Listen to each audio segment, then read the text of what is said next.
the Hudson Valley station for great songs and magic memories. 920 WGHQ AM Kingston and 92.5 W223CR FM Kingston, New York. We're streaming through our website, WGHQ.FM, and you can listen on your smart speaker when you say play WGHQ. This is Magic 92.5 WGHQ with another hour of great songs and magic memories, starting right now.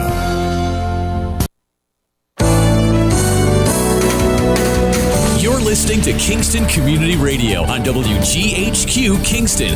On your radio at 920 AM and 92.5 FM, and also online at mykcr.org. Hi, I'm Steve Thomas for Habitat for Humanity Restore. Habitat Restores are nonprofit home improvement stores and donation centers that sell new and gently used furniture, building materials, and appliances to the public at a fraction of the retail cost. The Ulster County Restore at 406 Route 28 in Kingston needs your donations. Call our hotline at 845-853-7499 to schedule your free pickup. And thanks.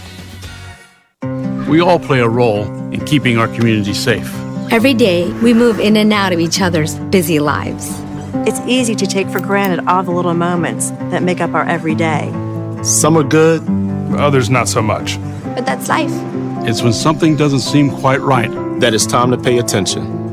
Because only you know what's not supposed to be in your everyday. So protect your everyday. If you see something suspicious, say something to local authorities. Hi, this is Jared Mans from the Spring Lake Fire Department, and I support Kingston Community Radio, and so should you.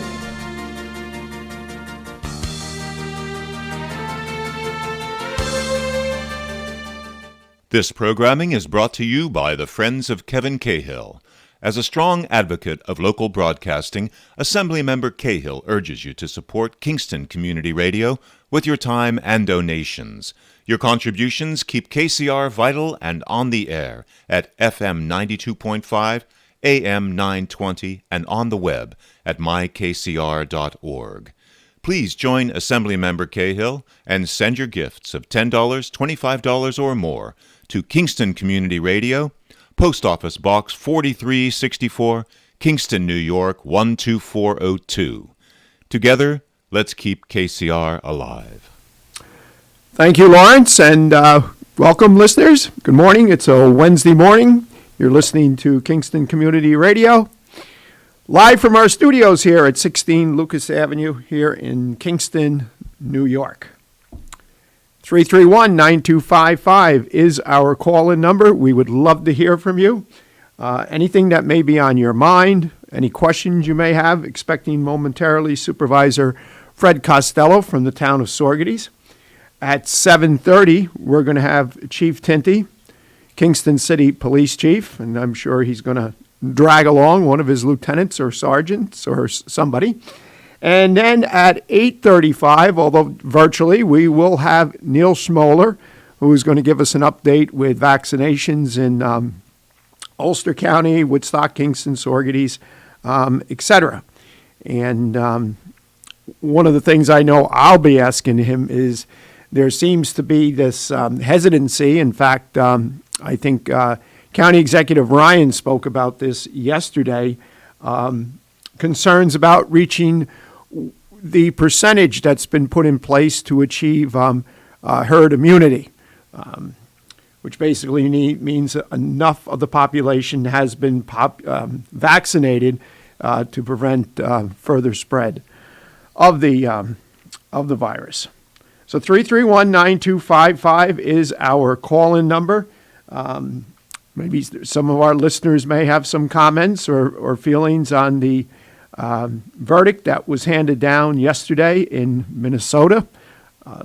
Jury only took 10 and a half hours to deliberate, which was quite quick. And listening to a couple interviews last night on Nightly News by some attorneys, they felt that the jury certainly had done their job. They had done their homework. They actually stayed late the previous night, were in early yesterday morning, and didn't have any questions for the judge, and handed down that verdict in 10 and a half hours.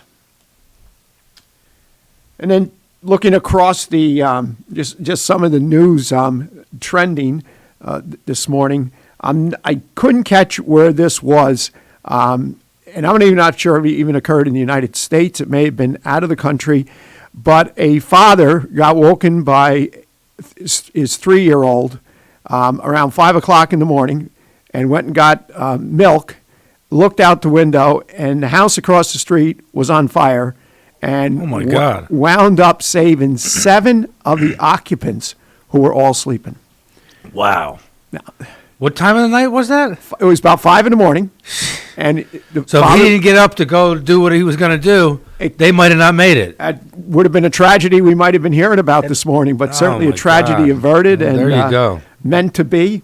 But there is a God. Yes, there is. And oh my God, that's crazy. Kudos to that individual. And another one I thought I found entertaining was the skiers skiing in the Swiss Alps climbed 10,000 feet, and at the base, as they started to climb, a cat started to follow them, and followed them, and followed them, and followed them, and followed them, all the way up 10,000 feet. And they decided to cradle the cat and bring it down the slope, return it to the owner, who said that the cat was very familiar with the mountain, and they hadn't seen the cat in 4 days. That's a cat's meow, huh, Fred? Yeah, Fred Costello? Good morning, Fred Costello, Supervisor, Town of Saugerties. Good morning, everyone. How are you doing today? We are fine, thanks. What inspired you to tell that little tale? Well, I just, I wasn't sure exactly what time you were going to get in. I wasn't going to just babble, so I looked at some trending news, and you probably were in the process of leaving your car coming up here, but the father that got awakened by his 3-year-old went to the kitchen to get milk, looked out the window, and the house across the street was on fire, and ended up saving all of the 7 occupants that were sleeping. Wow. Wow, that's an amazing story. Yes. Tragic and heroic at the same time. Yes, indeed. Yes. So that's all I just did. And then I came across that one with the cat. Okay. But can you imagine that cat climbing 10,000 feet, obviously snow-packed, okay, and then them cradling it and bringing it down the slope with them and returning it to the owner. So quite a little adventure that cat had. Yeah. So, just some... I find it ironic, too, because cats are, they do everything at their own rhythm. So for that cat to go up the side of a mountain, it's pretty impressive. Especially the Swiss Alps. Yeah, it's not exactly warm. Of all places. And the owner said, "Oh, thank you." He said, "The cat knows the mountain real well, and we haven't seen it in 4 days, so maybe it has a habit of doing it." Yeah, what do you do though if it's missing again? You go up on the top of the mountain and start looking. I don't know what you would do. I know me not being I love dogs. I'm not a big fan of cats. I wouldn't worry about it. Cats are characters. They beat to their own drum, and we have a couple of cats in our neighborhood. A few years back, someone must have dropped off some fertile strays, and my neighbors all got together and they captured them because they started to have kittens every few months. So we ended up with a lot of cats in the neighborhood, and they're mostly the sweeter ones the neighbors kind of took on as pets, and then there's a couple that are just kind of around the neighborhood rogue, and but they're somewhat friendly.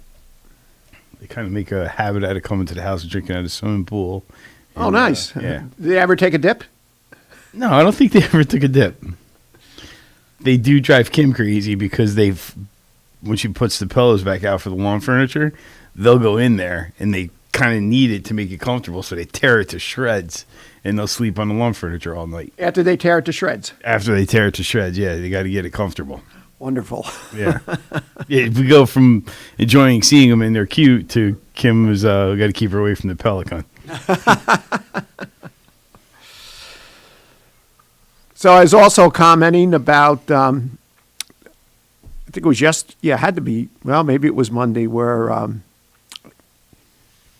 County Executive Ryan touched upon still the hesitancy of about 50% of Ulster County residents now have received at least one shot of the vaccine, but the hesitancy of many not to, and then also reaching and getting vaccines to the underserved. And I believe the number that has been tossed around is between 75 and 80% where we would reach the herd immunity. If I remember correctly, that may have changed because... That's my understanding as well. We need to get up in that 70% range. Mm-hmm. But we're starting to... This is weird because not even a few weeks ago, we were still trying to help people get access to appointments who were struggling to get it. Now it's flipped, and there's resistance for the balance of the population being interested in getting the vaccine, which is not a very good thing. The news with Johnson & Johnson, that hurt, I think. But when you take a look at 6 people out of 6.85 million, so the odds were greater than 1 in a million, and the odds of getting struck and killed by lightning is 1 in 500,000. That's a good analogy to put it into perspective. Yes, that's what I was looking to do, just put that into perspective. And the fact that it was only 6 that developed the blood clot. Unfortunately, 1 person died. But you also now have to look at how many people who choose not to get the vaccine may end up dying or becoming seriously ill. Yeah, and the more opportunities for this virus to stay active in our population, not just here but across the world, the more variants will present themselves. And at some point, there's going to be a variant that's vaccine resistant. There was some concern about a variant that's being identified in Texas already. So we need to stall this disease's progress and reinforce the progress we've made in battling it. Getting the vaccine is the end of this if we all do it. Yes. And that's what people need to understand. And it'll put an end to it. And it'll put an end to all the inconveniences that people have had to go through. This is how the Spanish flu ended. This is how polio ended. This is how smallpox ended. And this is how this one will end as well. And also, when you look at different sections of the economy that have been affected by this, restaurants. You run a restaurant. Destroyed, yes. You know where I'm coming from. Yes, granted, many have thrived off of this, but I think far more have been hurt by it. And in order to get these people back on their feet, for them to have to go through another summer or another year of what they incurred the past 12 months, I think would be devastating. And I think it's kind of like a glacial pace about how this is grinding at small businesses. But there was I remember which local news group it was that had compiled a list, and it was substantial. It was 60 or 70 restaurants, and many of them long established had closed since the beginning of the pandemic. And that's obviously concerning. There's, it's not just those restaurants and the owners, but there's their employees who rely on that for income. And, we, as consumers, if it was our favorite place, we suffer that as well. So it's, and it goes so much farther beyond all of that. I mean, in the car industry right now, there's a shortage of microchips, and GM has canceled production of the Camaro so that it could defer the availability of those microchips to better selling models that are more in demand. And that's kind of true across the entire supply chain. So the impacts of this, when we had outbreaks within factories and those factories closed, or those industrial resources were converted to creating ventilators or other things that may have been in demand, there's still a hangover from that. And You see it, if you drive by a car lot, you might only see a few cars on it. And quite honestly, those dealerships can't stay in business unless they're selling cars. So it's great that they've depleted their inventory, but without new inventory, it's really difficult to keep the lights on going forward. We tried to obtain a 2x6 by 20 pressure treated. Did I tell you this? No, not yet. I'm giggling already because there's memes all over the internet about the price of wood. You can't get one. No. You cannot get. And the other scary thing is they produce them in Athens, a stone's throw. Yeah. And yet nobody has a 6 by 20 pressure treated, not even one. And to think you have to take and use a truss plate, a joiner plate, to take two 10s, put them together to make a 20 is absurd. It is absurd. But that's where we are right now. There's a lot of memes on social media that are somewhat funny. There was a car that a piece of plywood had came off a truck and went through the windshield. And the caption on the thing was, I sold the plywood. I didn't do an insurance claim. I just bought a new car because one sheet of plywood became so valuable. Oh, yeah.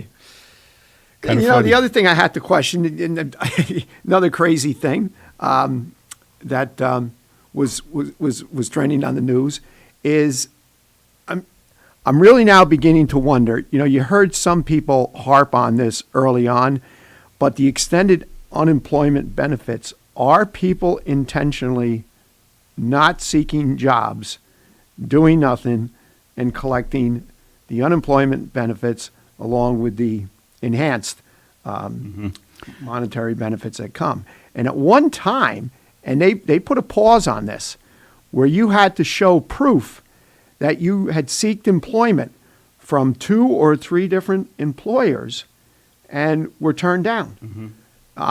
That, I think, the very least, should get reinstituted. Because the other nutty thing, this is hard to believe, McDonald's is having such a hard time in getting help. There's a McDonald's in Florida that's paying an individual $50 just to come for an interview. Can you imagine? That's common here as well. I have a close friend who runs a nursing program, and she's offering a $10,000 bonus if you sign up to work with her. And she's not really getting a response for it. Wow. That's 10 grand's a pretty nice chunk of change. Most certainly is. Most certainly is. Yeah. So I do think there's increasingly an acknowledgement that, while it was well-intentioned, those enhanced benefits should have been means tested. And I think there's an acknowledgement that the better way to have probably done it was to say, if my weekly gross was $620 and I was displaced because of the pandemic and I would have only made $200 on unemployment, give me the difference, the $600 or the $420 I was missing, not the benefit plus the $600, which in an odd way created an incentive not to go back. But now with the fact that the unemployment rate still, even though it's come down, it still remains high. It's higher than historically high, yes, pre-pandemic levels. But yet the businesses and corporations that are seeking employees are at, I would say, a historic high. And to hear that a McDonald's is paying $50 just to come in for an interview, yeah. I mean, and whether you take the job or not, the $50 is yours. Yeah. That's expensive. There's a lot of Big Macs. Yeah. Most certain. But it just goes to show how dire and how much in need they obviously are for staffing. I know, I live on the Malden Turnpike. I can drive out towards the 32, the thruway, and look at 4 different places with help, what might be 5. Elna, Simulades, La Dulce, Leroy Holding, and the Hot Shops had a sign out by on the Malden Turnpike. Yeah, there's a lot of, especially at the entry level, there's a lot of jobs out there. A ton. and a lot within the trades. You talk to anyone with a skill like that is any electrician, yeah, welder, plumber, yep, HVAC. There's it's a kind of big interesting lacking too to see. When I was entering the job market, you know, it was almost a fantasy that you would get a job with a utility, and that is not the case right now. There's young folks getting trained to maintain the electrical grid and the gas grid, and they're getting hired by the utilities at a really quick pace. And those are good jobs that generally you can make a career out of. You know, one of my employees who was working for me went on and is with a fairly large electrical and fiber company, and he's getting big bucks. Yep. Good for him. Benefits, and he loves it. Yeah. And I guess he got the opportunity. He was working, I believe, in Texas.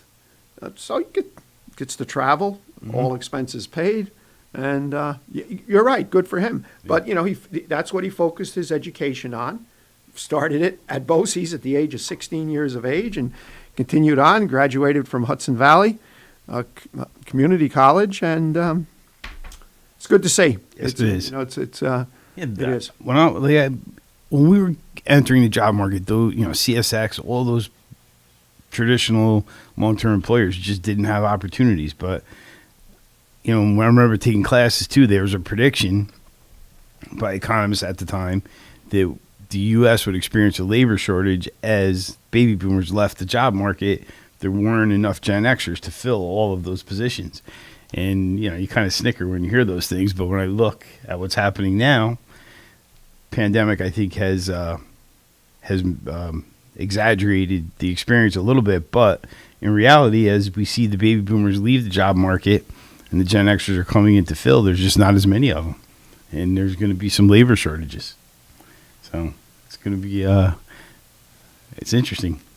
It is interesting. And the next time we have our assemblyman on, our senator, we'll have to bring that topic up because, again, something's not jiving when you see this dire need for staffing, yet you see the high percentages of unemployment. Mm-hmm.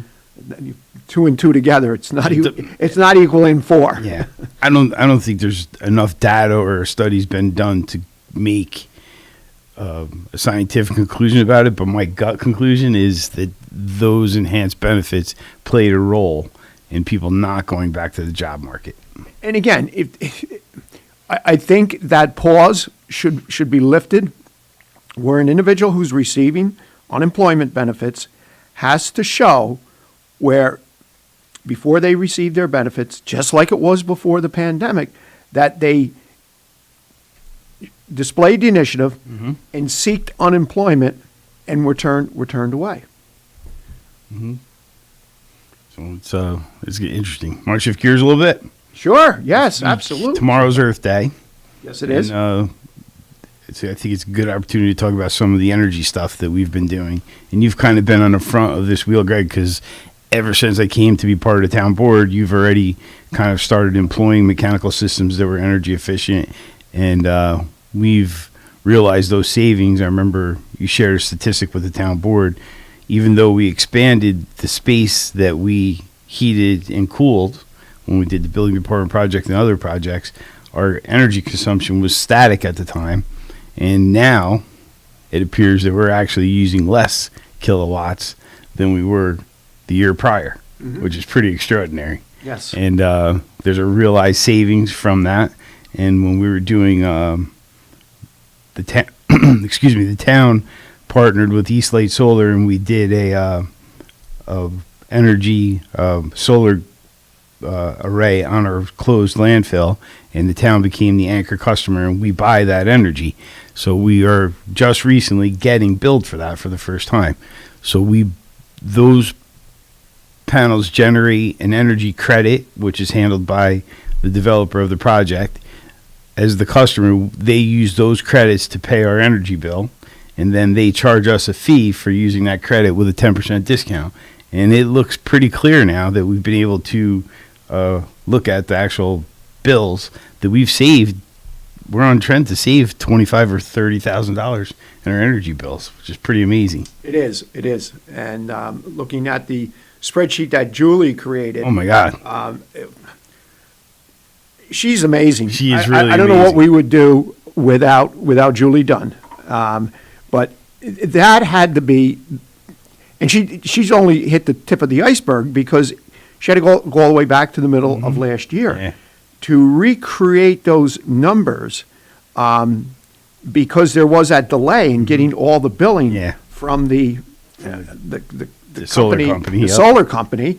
But then to see in the column what the savings are, where it's broke down by each meter. Yeah, it's pretty substantial. It is substantial. You take that over 12 months, that's going to be considerable. Yeah. It's going to be 25 or 30,000 comfortably.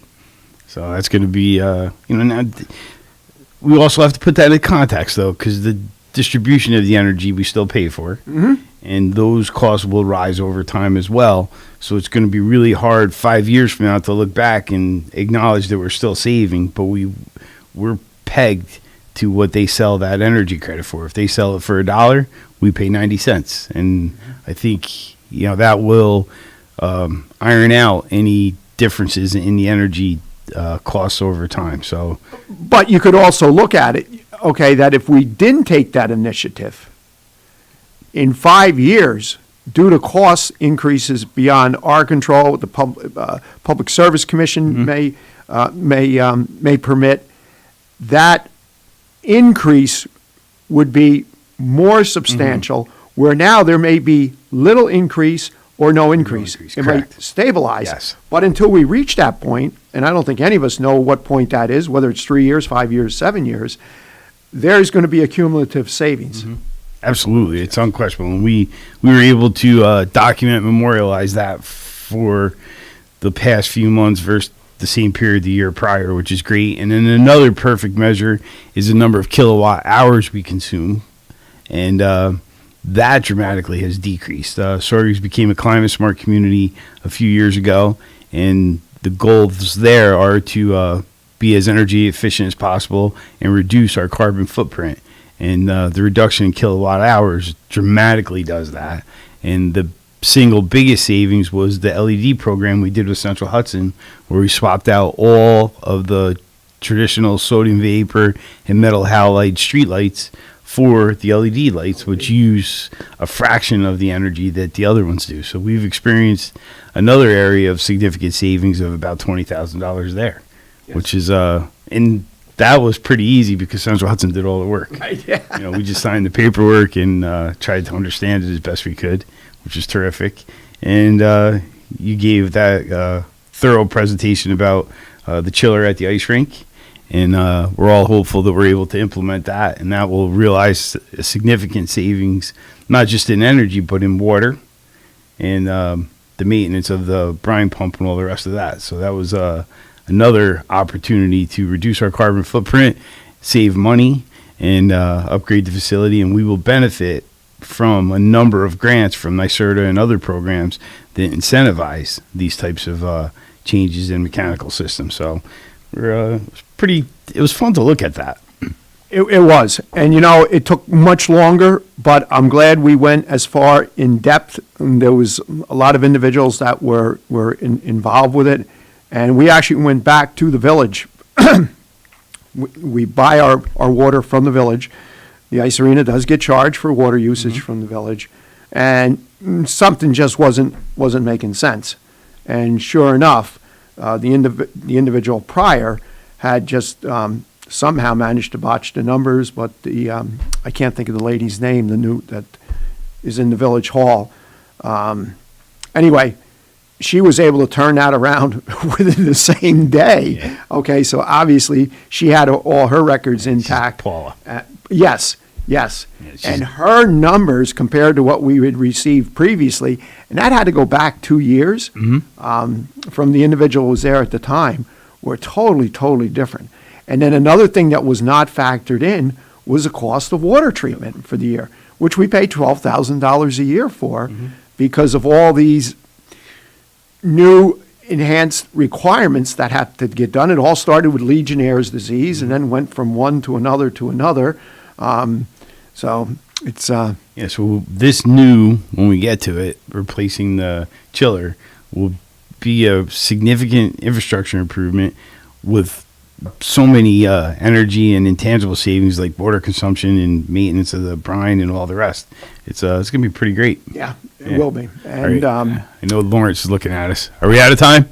Yeah, we're ready. All right, we're ready for a break. A little bit more of this when we will be back in a few with Chief Tinty. You're listening to Kingston Community Radio on WGHQ Kingston. On your radio at 920 AM and 92.5 FM, and also online at mykcr.org.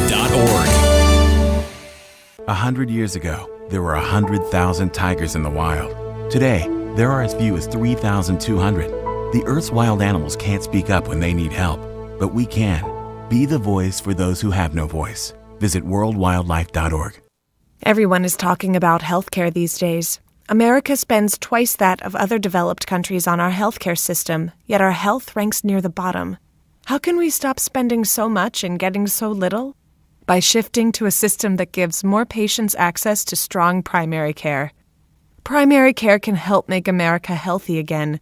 To learn more about the benefits of primary care, visit www.healthisprimary.org. This message is brought to you by America's Family Physicians. Central Hudson reminds you, when it comes to your home's wiring, safety matters. Overheated electric cords or outlets are signs of inadequate wiring, within your wall, in an appliance, or both. Circuit breakers or fuses that trip often is usually a sign that a circuit is overloaded, an appliance is faulty, or something is wrong that can shock a person or cause a fire. Have a trained electrician troubleshoot such problems immediately. Screening exams for breast, lung, or colorectal cancers are necessary to detect and treat disease at its earliest, most curable stage. But you may have some concerns and questions. Answer your questions and ease your fears by visiting radiologyinfo.org. In addition to information on screening and wellness, you'll find more than 200 descriptions of radiologic exams, procedures, and treatments to help you prepare. Get informed and be prepared. Visit radiologyinfo.org. Produced by the Radiological Society of North America and the American College of Radiology. As the world faces the challenges of the ongoing COVID-19 pandemic, Lions recognize that kindness matters now more than ever. And Lions and Leos are finding ways to continue to serve our communities, including ordering food delivery for healthcare workers, holding story time for children online, and providing surgical masks to medical professionals and first responders. Empowering us to do more, Lions Clubs International Foundation has provided nearly $2.5 million in grant funding for COVID-19 relief. And that support continues to grow. For more than 100 years, in times of need, Lions always find a way to help those around them. And after we emerge from this, we will be stronger than ever.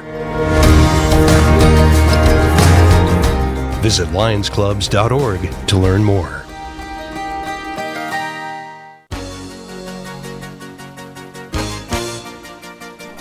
Hi, my name is Jackie Levezzo. I'm from Lake Katrine, and I support Kingston Community Radio because it is an invaluable resource to the community and its residents. This portion of Kingston Community Radio has been brought to you by the First Savings Bank in Ulster County that still remains local to this day. Ulster Savings Bank, a community bank that's invested in local business, invested in community, invested in you. Ulster Savings Bank, your one-stop resource for everything local. Locations throughout the Hudson Valley and online at ulstersavings.com. Member FDIC. Thank you, Lawrence, and welcome back, listeners who have been with us. Those just joining us, 331-9255 is our call-in number. And it is the third Wednesday, and we have the smiling chief from the city of Kingston, Jid Tinty. Good morning, sir.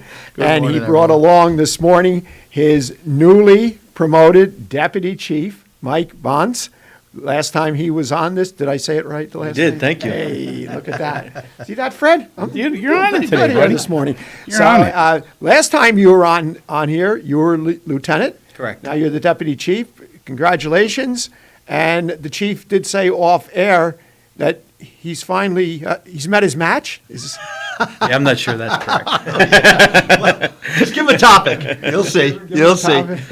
Yeah. Congratulations, anyway. Yeah, congratulations. That's a nice honor.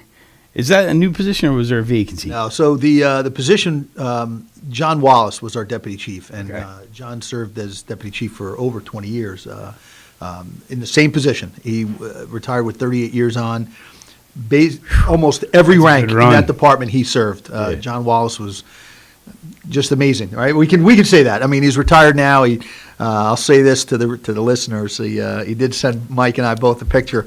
Him walking on the rail trail yesterday, enjoying retirement. So that God bless him. Good for him. Yes, absolutely, he earned it. So he basically started right at the bottom as an officer. Yes, he came on. I believe it was 1983, right? And so he started as a police officer. Came from Rosendale. He started there originally. Came on in '83 with KPD and got promoted to sergeant, patrol sergeant. Then went up to actually detective, then sergeant, then detective sergeant, then detective lieutenant, then deputy chief, and was there for 20 years. He was deputy chief when I got promoted to sergeant, lieutenant, and or to lieutenant rather, and then he didn't want the chief's position. He said, this was a point where he said, I like what I'm doing, and he was great at it, right? I mean, the guy was, and I'll say this, I could not have done the job without him, and I mean that. He was a rock, He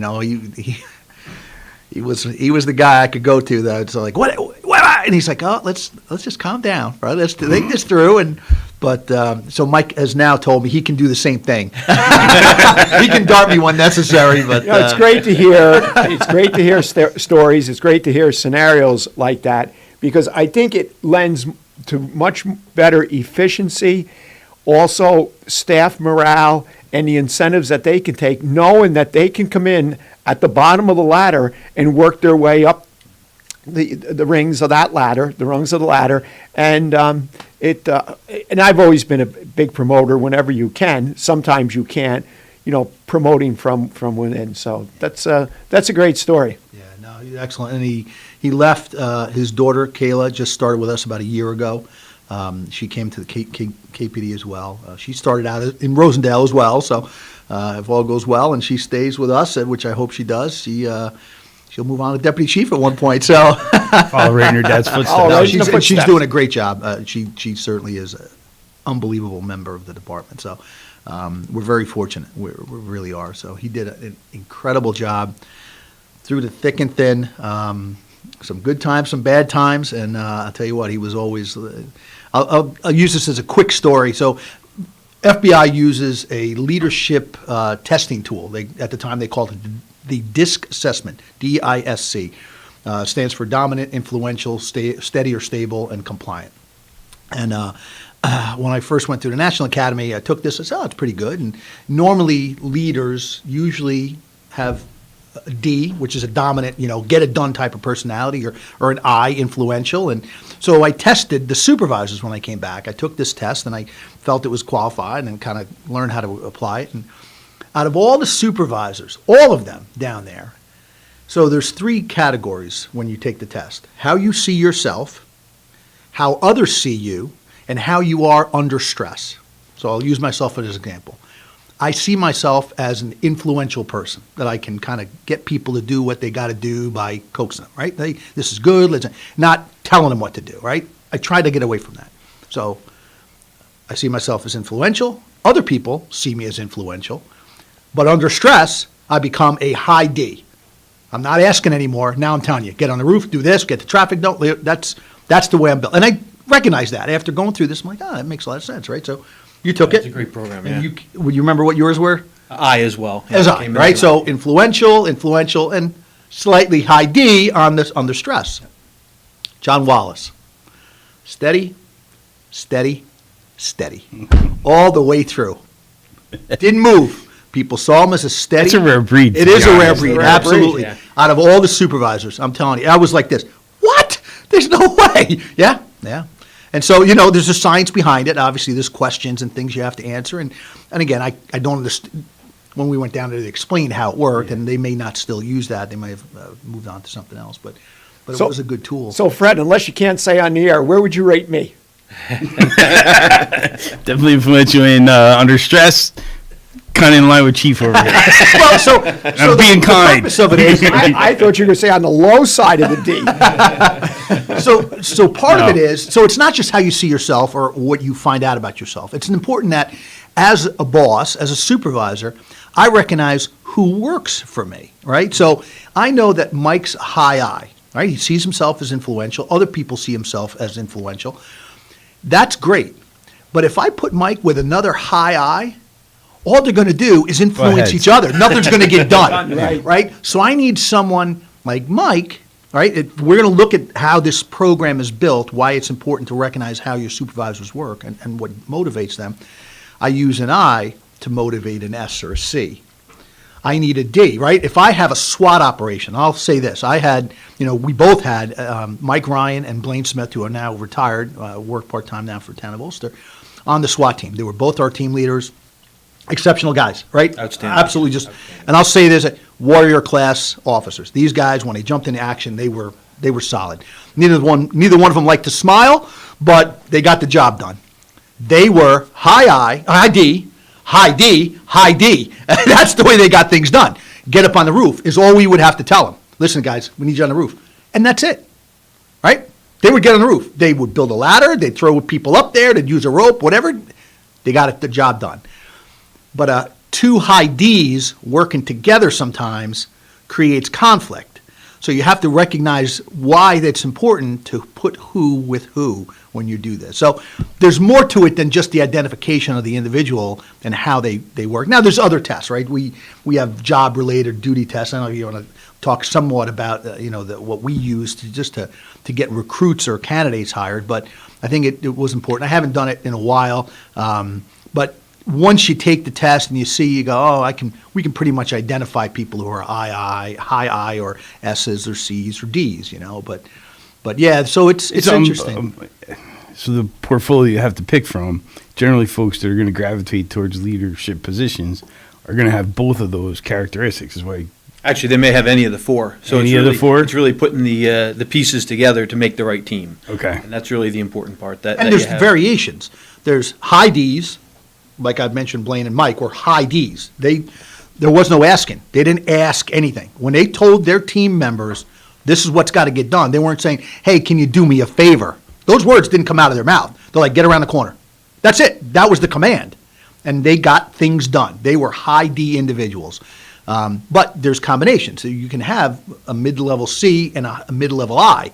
So now you know someone who is influential will tell people what to do, but also comply with the other supervisor's request to work, so there's a lot of factors going on. So there's a mix. So when you have the list in front of you and you have a task that's redundant, you want someone who's going to be compliant or just kind of steady in their mannerisms to get the job done. If you're sending somebody to a community meeting, you want a high I. You don't want a high D, right? Because people say, well, how can we help police in the community? Obey the law. Get on the sidewalk, right? Those are the high D's commands, right? The high I would say, listen, we can all work on this together, and so that's part of it. Interesting.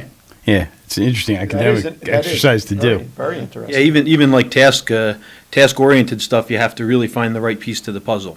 If you're looking for things that require attention to detail, if you're looking for things that require attention to detail, things like auditing, tracking reports, looking for compliance, making sure that accuracy.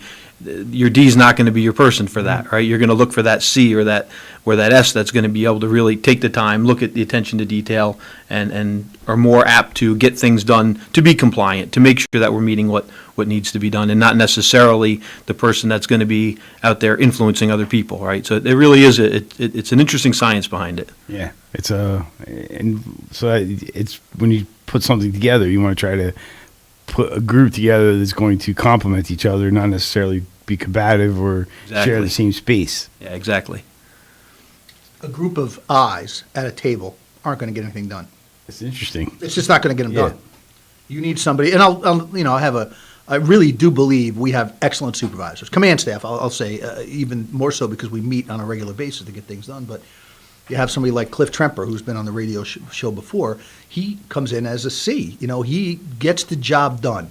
And outstanding. Mid-level I and C. Terry Crozier. He is a steady, high D under stress. Right. So when it happens, when there's investigations and cases break out, he's on it. So. But that's ideally in a public sector environment, there's limitations, right? Promotionals, but in a private sector, when you talk about the ability to pick and choose your actual team, right? Like we called it early on the bus, right? The book Good to Great talked about how one of the first things you need to do is determine who's going to get on your bus, right? You got to pick the passengers that are going to help you accomplish the test. What is the goal? What's the destination? How we're going to get there, and who's going to help me get there? And if you can pick and choose and say, well, if I'm going to build a house, I need a roofer, I need a plumber, I need an electrician. But if you give me all electricians, the roof shingles aren't getting done, right? I need to select my team to get this thing done. And in public sector, it makes it a little bit more difficult. The selection process is somewhat limited, right? With civil service rule of three, and who's a good test taker, right? A good test taker may not be the best choice when you're looking for someone who has different skill sets, So when you get to the level of lieutenant or deputy chief or chief, you're competing against all good test takers, right? These guys and gals have really worked their way up through the ranks, So right. So the competition gets a little bit tighter that way. Yeah. It's trying to put together those teams from a public service perspective is interesting because the menu you have to choose from many times is limited to 3 candidates. You could look at a list and see 5 names and be like, oh my God, that guy would be great. Well, you never could reach that person. So, that guy or girl is not even an option. You got those 3 that are your opportunity, and that's it. Here's a good thing, right? We're looking at candidates. So if you want to talk about we're going to talk to the police commission tonight about replacing some positions. We have 4 vacancies from retirements, and we're looking to replace them. But go ahead, talk about the civil service list that we're left with, which is a good list, but it doesn't give us right now what we need. Yeah, it doesn't have a lot of flexibility to it, and especially right now, the current list, we're 2 years into the list, so a lot of those potential candidates have either been hired, been processed, or potentially hired somewhere else as well.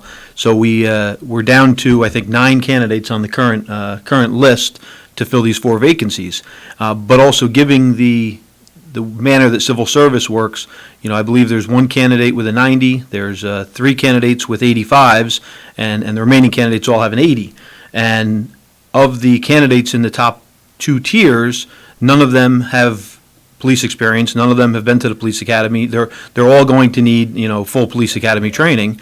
And then when we get to the 80 block of candidates, we have a handful of candidates that are either current cops or have the academy at least completed. That's a frustrating thing too. And it'd be nice to someone in uniform now. Yeah, it'd be nice to be able to grab all 4 of them that we can put on the road tomorrow. Yep. But the system isn't going to allow for that, right? So we're going to hire a handful of candidates from that 90 and 85 block before we move down, and at least 2 or 3 of those candidates are going to need to go to the academy. So the flip side to that too is they may get into it and decide this isn't the career path maybe halfway through the academy and decide made the investment to get them. And we've had that in the past where we've gotten them into the academy. They recognized what the career was really about and opted to say, this really isn't for me. Yep. And then it kind of puts us back to square one. It does. It's that part's frustrating, and there's a personnel cost and a financial cost to doing that exercise. But I take a little bit of solace in it. It's better to find out 5 or 6 months in than 5 or 6 years in that they made a bad decision. Absolutely. Because then you're the investment is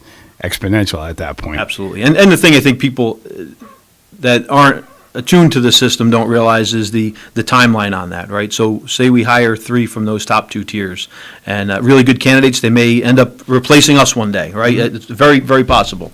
But at the same time, for the need to put boots on the ground today, any of those candidates that we hire next month that actually need the academy won't count toward our manning or won't have completed the training they needed to be boots on the ground until probably February of next year. So it's a long-term. It's a long commitment. It's a long commitment. Yeah, that's it. And it's the nature of the industry, but it's a challenge. That's kind of why you see departments kind of stealing each other's members. And it's also, I've been saying for a while now, recruitment and retention, right? That's our number one focus right now, and that recruitment's He did a half. paper in his master's program. He did it about this stuff. So Actually was looking in depth at recruitment and retention. Yeah, on a lot of levels. The problems we're facing as an industry in terms of numbers itself, and then also how to make the agency attractive, and then how to retain them. So recruitment is the first half, and there's a lot of challenges to that right now. I'll tell you getting people to want to be a police officer in this day and age, and it's a challenge. And then once you are fortunate enough to kind of court the right people, keeping them is the next challenge. And there's pay factors, benefit factors, work environment factors, opportunities. There's a lot of things that play factor into it. But for when you're in a situation where you're hiring young folks and you can't retain them, that wheel about we hire them in May, they don't count till February, that wheel keeps spinning, and it's really hard to recover when that wheel is spinning. If you can get people to stay, and you got 5 or 10 years, then that starts to stabilize a little bit. It's also got to be very, very difficult when you mention about retention of where we're located in the Hudson Valley, where we're located in New York State, the demographics being so different as you get over on the south side of the Tappan Zee with higher pay wages. How many have we lost to, say, Westchester County? Yeah. And then, of course, the state police, which the state police pay better. However, there's the factor that you could be shipped almost anywheres in New York State. You could wind up being assigned to Buffalo, up to near the Canadian border. So where if an individual does stay in their own community, they can become more actively involved in their community, the schools that their children go to, et cetera. But, let's face it, there's a number of people that I know that work in the city. And when you think about somebody living in Ulster County and working in Westchester, especially with the thruway, it's not that long of a commute. It's not. Oh, I came on in 1992 with the Kingston Police Department. First agency, only agency I've worked for as a cop. We had cops telling me while I was working, "What are you doing here, kid?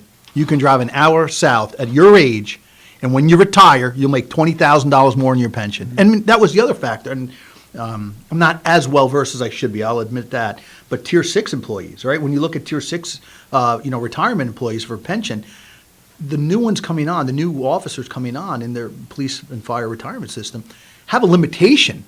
So to them, there is an enticement to work for an agency that has a better base salary.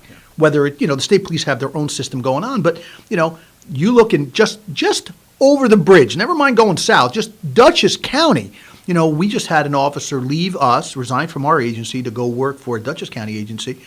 Great cop, a lot of potential, absolutely. And I'll say I'm very proud of him, Justin Dixon. He was an excellent officer, former Marine. Guy was great. He did a lot of potential, really high ceiling. We had high hopes for him. Absolutely, but found one that he lived in Dutchess County. Then there's no limitation; you can live anywhere in the surrounding counties, adjoining counties. But when he came to us, he's a Kingston resident, went to Kingston High School, and as the deputy chief mentions, there's a lot of potential. This I say kid, but had a lot of potential. But when you're looking at a lot more money, and the same work, essentially, I mean, this was, the same work. It's police work, right? You're still answering calls, accidents, and domestics, and whatever else. So when you get there, you're like, right out of the gate as a Tier 6 retirement or pension employee, he'll have, just now, that much more money in his retirement. Where, as a Tier 2 employee, overtime plays a part in that. So, but as a Tier 6, it's limited. The overtime you can count towards your pension is limited. So they can work as many hours as they want. They're not adding to the retirement. And ultimately recognizing that law enforcement is one of the careers that people recognize, has limitations. You do 25 years and you can leave. Well, there's a reason for that. You're going from sitting in a car for 6 hours to handling, a domestic call that you could be tied up for six hours on that thing today. So, a barricaded subject at the turn of you pull over a car and now you're in the middle of this, fight, right? So, So it's not just sitting at, in a shop somewhere, pulling a lever, making widgets, where the stress is the same. You're bouncing all around and, working different hours, right? I can't tell you, even now, as I mentioned on the last show, my son also started with KPD. He's on the C line shift now. And, I'm like, listen, you just got to get used to it. You're going to be bouncing around. You're in the field training program. And so he was on days for a little while. Now he's on the afternoon shift, and he's going to go to midnights. And with that, your schedule, you got to start. It's a tough gig. And the fact that we, as an agency, our schedule for patrol is 7 days on, 3 days off, 7 days on, and 4 days off. So you're talking about a 7 day run. Rotate the shift, though, right? No, they're solid, by seniority, yeah. But still, you're talking about 7 days in a row for midnights. And then, a lot of times, family matters are happening, birthday parties and events and stuff like that. So, you're fighting, most cops come to us at, above 20 years old. So for 20 years, you've always gone down you've always put your head down when it's dark and always kind of woke up when it's light. Now you're fighting that biological clock in your body. So when you're driving around at 2 o'clock in the morning, and you've got other things going on, your friends want to hang out, you want to do this, the wife, the husband, the kids want to do stuff. It's a fight, it's a fight. So I always kind of, when the folks bid their shift, you'll see somebody who's 30-ish with, 7 or 8 year old kids bid midnights because they can't get on the day shift, but they don't want to be on the B line because now they're going to miss Little League and all those events. So they'll bid midnights and stay on midnights, and it's pretty, they dive in there and then they'll get promoted and they're assigned to midnights again. But that also has an effect. Come nocturnal after a while. I'll say senior officers, right? Right in the twilight, right in the twilight part of patrol, where you don't have officers that are capable of picking day shift. So the C line affects them, right? Their kids are small. They want to go baseball, right? Remember, you used to say all the time, I want to get to be sports. So now they pick the midnight shift. They don't see the command staff normally, right? Depends on how the command structure is, but they're essentially invisible, right? Unless there's something going on or they work an overtime shift or that has changed, and for them, it's not, if you rotate, at least there's some exposure, right? To people working but Kingston is, as I imagine Saugerties is, very different at night than it is during the day. The traffic, the people, the businesses, all that stuff that you're responsible for. So there are definitely challenges. And when Mike was responsible for training for 12, 15 years in that department, and he knows the challenges of trying to get officers scheduled to attend both week-long or 2-week-long trainings and get them off the schedule and rotate. And there are a lot of factors. And I think that, when people look and this is kind of a shameless plug to some degree, but when people say, well, how come the chief can't do this or how come the chief can't do that? I'll say this in the nicest way I can. You have no idea. You have no idea the challenges that we have at the command staff level to do this stuff. The concerns, the contractual requirements, the attitudes sometimes. We say all the time, we're trying to get people out to training. Well, if it doesn't fit their schedule, right, because we've had people turn us down. Oh, yeah, definitely. Right? I mean, it's always been on him. Right? When I've told Mike, I need these guys to go to school, and he's like, well, one's got childcare issues, one's got, and we get it, right? But at the end of the day, we're responsible for the needs of the department and ultimately the city. So that's a problem, and I got to say this, anytime we've had guys like Mike Bonds, Mike Ryan, Blaine Smith, they made it work, right? How many times when you were on the SWAT team, I'd say, hey, congratulations, you're going to defensive tactics school next week. And he's like, next week? There was times in my career I was convinced that he was doing it just to find ways to test me. He knew for a month that I could have went to that school, but waited till Sunday to tell me. Yeah, I was notorious for that. No, part of it was, I wanted to see how they are in action without any, I'd bring them along to places. I'd be like, there was a method to your madness. Always. Yeah. There's always, I used to say all the time, there's always an operational equivalent to the training component. Always. There's always something. I can always connect it. So I'd say to him, hey, get in the car. I got to go someplace. I said, I got to do something real quick. And he's like, okay. So I'd get there. I'm like, hey, ladies and gentlemen, thank you for having us here. I said, listen, I have another meeting to go to, but I'd like to introduce Lieutenant Mike Bond. I was going to be talking to you today. And he's like, that's what I'll say. Detective Alan Nace. And he's a good sport. He was on the SWAT team and just a great guy, great detective. So I said to him, hey, what do you do next week? And he's like, whatever you tell me to do, right? Great answer. That's the way it should be. Yep, absolutely. I said, listen, I was supposed to go down to this conference, I said, down in Westchester, talk about some juvenile issues and stuff like that. I said, but if you don't mind attending, he's like, day out of the office? No problem, I'll do it, yeah. So I don't say anything about it. He goes down there, I give him the directions, he gets down there, and so he goes in, they say, oh, Alan Nace? Oh, yeah, oh, go this door. And he's like, what? Like, everyone's going in here. He's like, no, you're up here. And he finds himself on the stage with this panel of people. Oh, that's cruel. He sends me a text, he goes, oh, you got me good. But I wouldn't have sent him if I didn't think he could do it. And he did. And he did. And he did very Good well. point. Absolutely. Good point. Good point. So he's still slightly bitter about that. So I won't turn my back on him. He's waiting to get me back. Oh yeah. Yeah, He was that'll great, come back but he did a great someday. job. Yeah. But that was always the case. Always. Yeah. So. But And for our listeners' benefit, we do not have any birthdays. Can you believe that or not? I mean, we've been getting 3 or 4 a week. Can't believe it. So no birthdays today. So we're going to skip the 8 o'clock break because we don't want to slow these two gentlemen down, number one.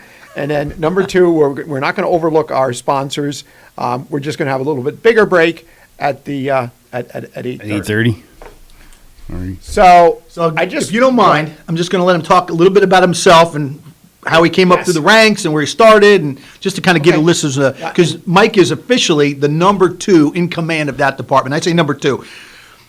We share the responsibility. I might be, to some, unfortunately, the face of the department sometimes, but Mike, his voice, right? How many times, right? We have been through thick and thin, you and I, and I lean heavy on him. I will say that. All right, lean then heavy. once you're done, okay, I want to do a flashback to a show. Okay, on a topic. Okay. And I'm going to leave it at that. I'm going to leave you now. Okay, all right. I'm going to freshen my coffee while he talks. So it's all yours. I'll be quick. This is one of those moments where he put you on the spot and didn't tell you he was going to have you talk about that. By the way, when did he tell you you were coming to the radio show this morning? I did the right thing. he let me know yesterday. You told him at 6:30? 1:30 yesterday. Okay. So yeah, as far as myself, I've grown up in the area. Went to Bailey Middle School, went to Kingston High School. I've been a Kingston resident pretty much my whole life. This city has been a part of me since as far back as I can remember. I was talking to somebody about this recently. We talked about kind of your experience in city, and I sum up like my relationship with Kingston with that of Broadway, and just looking at the part Broadway's played in my life. And when I was a kid, I went to the YMCA program after school. They had a latchkey program. I don't think they can call it that anymore, but that's where we went, the latchkey program after school. And we had a great opportunity as kids to meet everybody, and gave us something to do positive after school. From there, I went to Kingston High School, went to SUNY Ulster. I thought I was going to do environmental science, and did a little bit of that, and ended up in the criminal justice program. And that really, up until that point, I really had no interest as a child in being involved in law enforcement. But taking the criminal justice classes, going to Ulster, got a couple security jobs, and the circle of friends I found myself with, everybody was going into law enforcement, and we all ended up here today. One's a major with the state police, and others a lieutenant with the state police, and others a chief of police down in Georgia, and another's a detective sergeant over in town of Poughkeepsie. So everybody that was kind of that core group that we went to college together all landed in this industry and landed in different spots. I started with the Ulster County Sheriff's Office, went through the police academy as a member of the Sheriff's Office. After graduating, shortly thereafter got hired by Kingston, and I've spent the bulk of my career, the last 24 years with Kingston. I think my first almost 14 years as a patrolman. Worked the bike patrol, worked the Marine Patrol for a brief period of time, was really fortunate to get the opportunity to teach at the academy, spend some time on the emergency services unit. I was on there for close to 18 years. I think the first 10 or 11 years as an operator, and the remaining 7 or 8 years as the team commander. And that was certainly a great opportunity for me. Made it to the rank of sergeant in 2011. And then the rank of lieutenant in 2014. Spent the last 7 years as the training and administrative lieutenant, overseeing both the emergency services unit and heavy role in training, administration, policy development, and landed at the deputy chief spot just a couple weeks ago. And since getting here, I've like every stage of my career, I'm learning something new every day. It's been short, but every single day I've learned something new. And I honestly didn't know if that was possible at 24 years in, but without question, every day. And it's exciting. I'm looking forward to it. You mentioned the master's program. Did you do a public administration degree? Yeah, I did. I got my master's in public administration from Marist. Okay. I did a concentration in ethical leadership. Prior to that, I got my bachelor's from Marist as well in organizational leadership. Good for you. Good. You're doing that while you're working, right? Oh, yeah, while I was working, yeah. That's a lot. And it's funny because, we both went through that, right? I got mine through John Jay. He got through his through Marist. And at the end of it, as we're going through this, I'm like, man, wait till we're done. Imagine how much time we got in our hands. Yeah. That was a fantasy. Like, how did we even have the time to do that? That's crazy, right? So I will say, with regard to going through while I was working, and I did my associates right out of high school, and it was a great experience, but it lacked context, as an 18, 19-year-old kid. When I started my bachelor's in 2013. And at that point, I was a sergeant. I had been on several aspects of the agency, and the program I went through was all adult learners.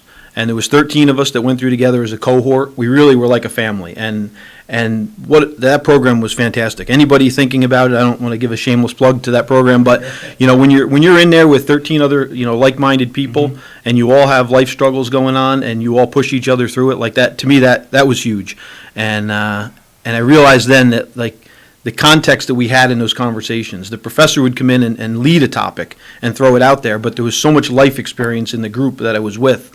We had one gentleman that was an 18-year county legislator, another one that was in a manufacturing industry for close to 30 years, and it shut down on him. We had a lady that was a stay-at-home mom. We had another one that was born in Jamaica. And everybody with these different perspectives, and they would just throw the topic out and let the class take over. Yeah, it's pretty cool. It was a great experience, and I finished that in 2015, and I took a break because it was grinding, and then 3 of my classmates stayed right in and went and got their MPA, the Master's in Public Administration, and I went to their graduation. And as I was at the graduation looking at the 3 of them, I said, that should have been me today. So literally the next day I went and enrolled. To go back? Yeah, the next day I went and enrolled and finished up the Master's. And I think one of a lot of benefits to that, but one of the greatest benefits to that program, going through at this stage in my life and my career, again, adding context to the classes, but they gave you enough latitude that this is the topic, but apply it to your industry. So while I'm in this industry, while I'm, working in, policy development or different things we're doing in the agency, I was literally focusing all of my research papers on things very specific to policing, contemporary issues, to local issues. And really that, to anybody out there looking to do a program like that, it really is a great opportunity. And the Chief had mentioned recruitment and retention.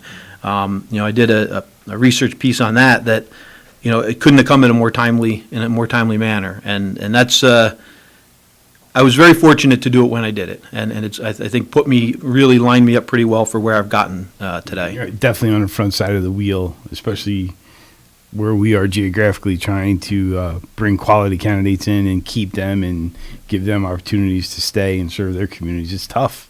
It is tough. Yeah. It is very tough. Because, as Mike mentioned before, it's not just the pay, it's not just the conditions. It's the one thing that I think is really the opportunity. You mentioned it already. The opportunity, right? When you came on, when I came on, we had, and I say Kingston had, a boat patrol, bikes, horses, canine. We had dive team, the dive team, the SWAT. It is just absolutely amazing how diverse, as a small agency with essentially the same number of personnel. I mean, we had a few more back then, but not much. The detective division was larger.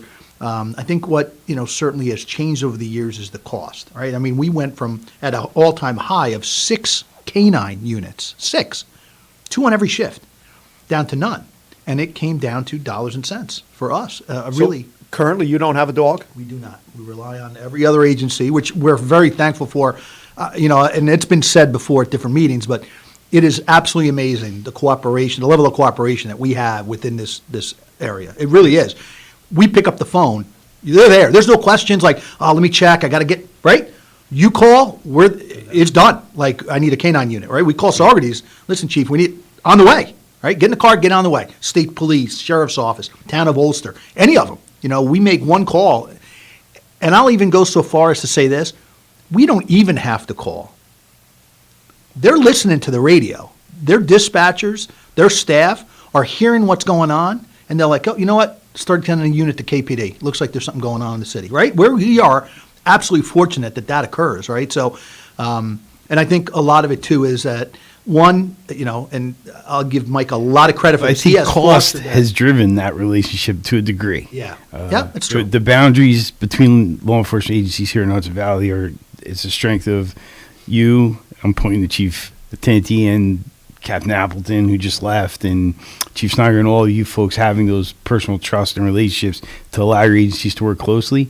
But also, it's driven a little bit by cost. You just mentioned a list of resources that you don't have anymore. So we're not going to have a boat patrol in Saugerties, so that we all rely on the sheriffs together.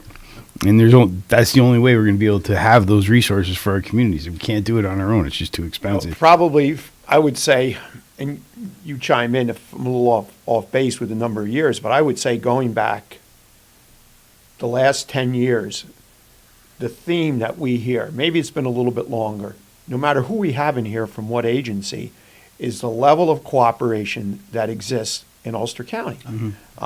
That we've had individuals such as Bob Nuzzo, when he was here in Kingston, speak about one time he was up stationed in the North Country. Others that have come in, and just last week, 2 weeks ago, Captain Appleton was here for the last time, introduced his replacement, and he commented about it specifically. Now, yeah, I think cost has driven some of that, but I also think the association that there's a cultural Association of Police Chiefs, I believe it is, right? So I hear Chief Sinagra speak about that a lot of times, going from here on a Wednesday to that. And, you just have to question that, 25 years ago, when you had everything that you had, when you went through that list, I don't believe that level of cooperation was what it is today. There was definitely siloed policing. There's, without a doubt, when I came on in 92, if an Ulster car, and I'll say it, if there was a town of Ulster car in the city, we essentially had an order that said, follow that car around. If the state police, it was just, that was the case. It was just, it was one of the, nobody polices Kingston except the Kingston police. And what did you call that, silo? Yeah, the silo, right? So we've always kind of used that term to some degree where, all the information and everything that we do is based upon our silo, what we have in it. And, but that's not the case. At one point we were partnered up with the county SWAT team. Our police academy is now a county-wide academy, more so, Hudson Valley, really.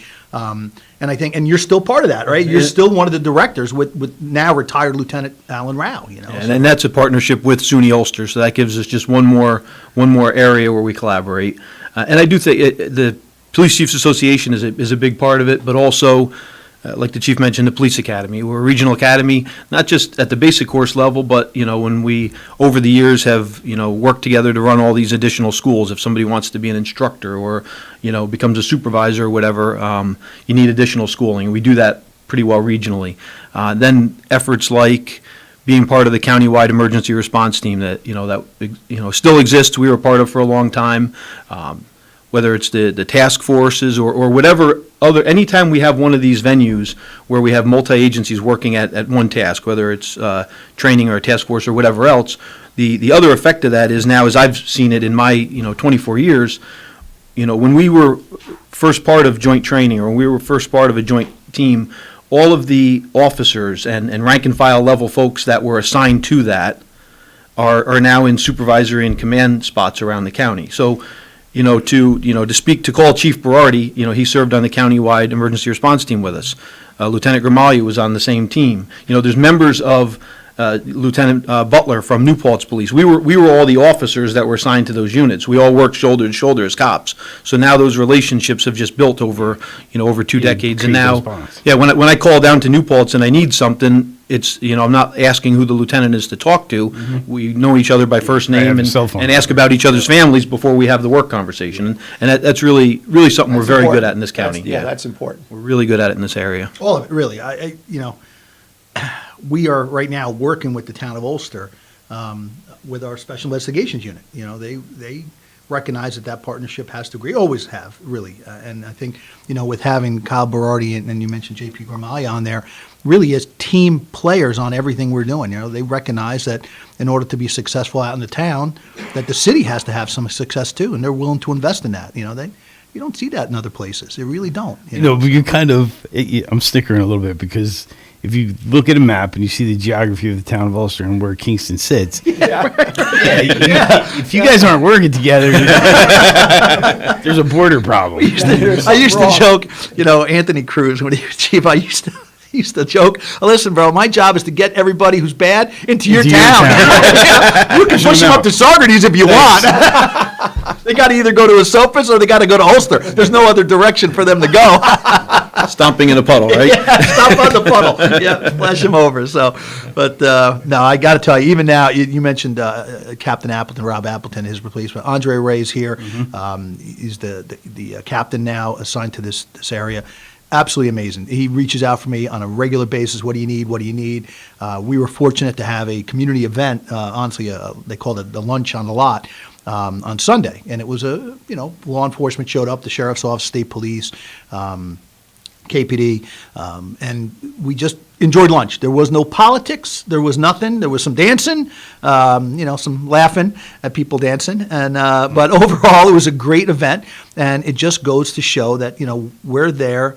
And I think, although we have regular meetings every 2 weeks, I say community meetings, but they really are law enforcement, the state police, the sheriff's office, and KPD down there now, and city residents. They get there, and there's some concerns, obviously, with policing and some of the factors. We've experienced some gun violence, obviously, as most major cities have, and so there's dialogue there. But the one thing we said, that they, and I say they, the community members said, that they put together, said, we're just going to break bread together. That's it. Don't talk shop. This is it. And that's exactly what happened. I mean, it was great. And Captain Ray was there with Lieutenant Mario Restivo and a number of troopers. The sheriff showed up. His deputies were there. They did try to recruit. I'll say that, Sheriff. Nice job on that one. I saw all the sheriff's little plastic sheriff's badges and work for me. I'll keep that one here, Sheriff. Nicely done.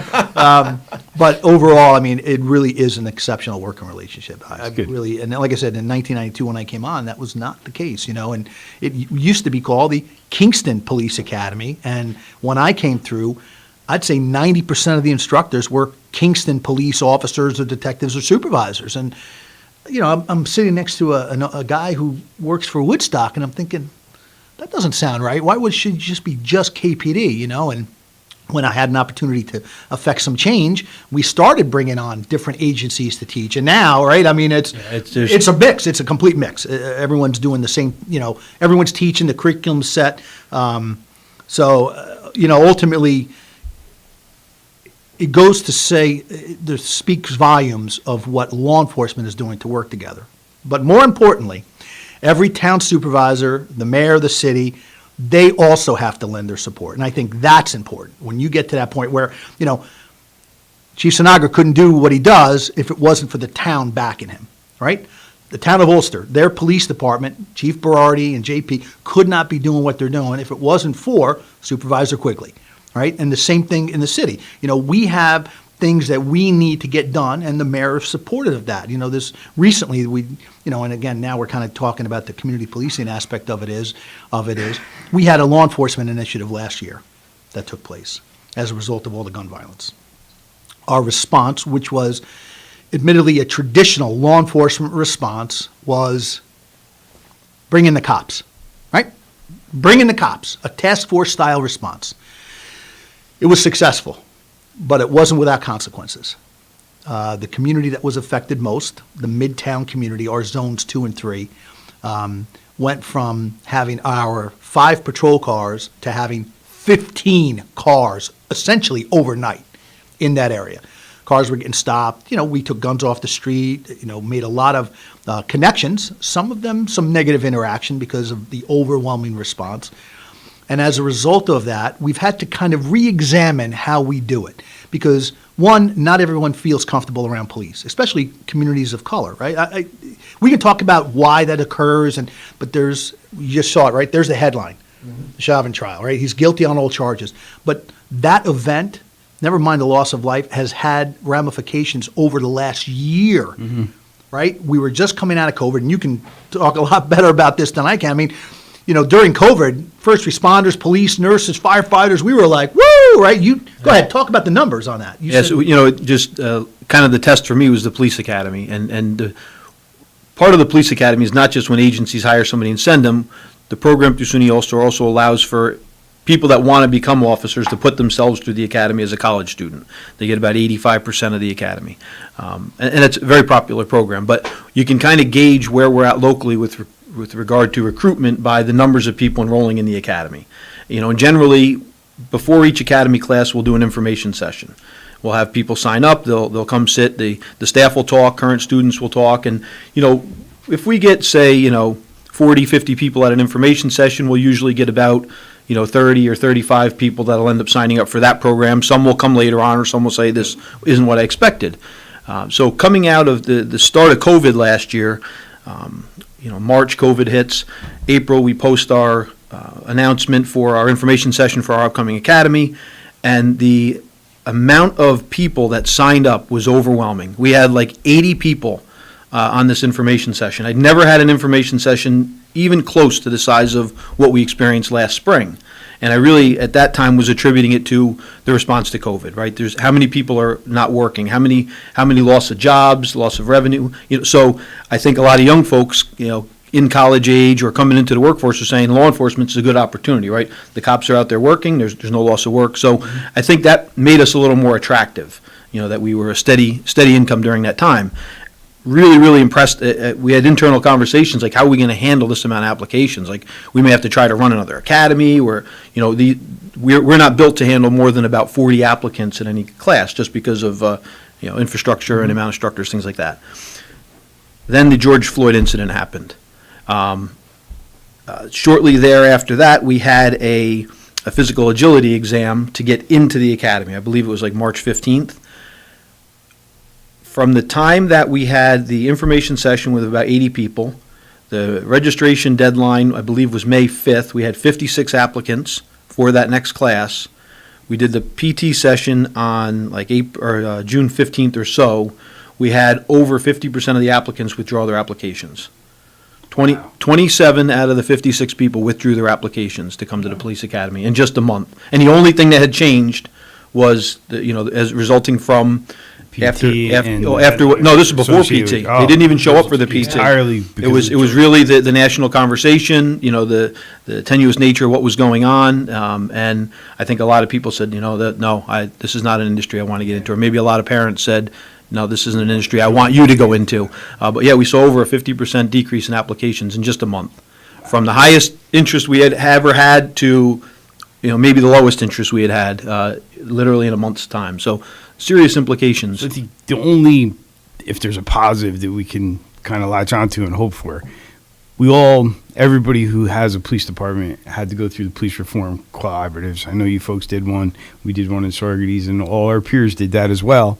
But I think we can at least be hopeful at this point that the dialogue that we had with residents who might have had a concern and who may not have had a platform to express those concerns, between directly with the police department and stakeholders and those individuals, hopefully that's going to foster the change that we need. And I think to a degree, those harsh evaluations of what we do as agencies makes us reflect and say, hey, are we doing the best we can? Can we do better? And I think you just pointed to that, Chief. You said, we did a traditional response. Yes, it was a traditional response, and it had unintended consequences. So we're keeping in mind that we still have gun violence, that we still have to address that.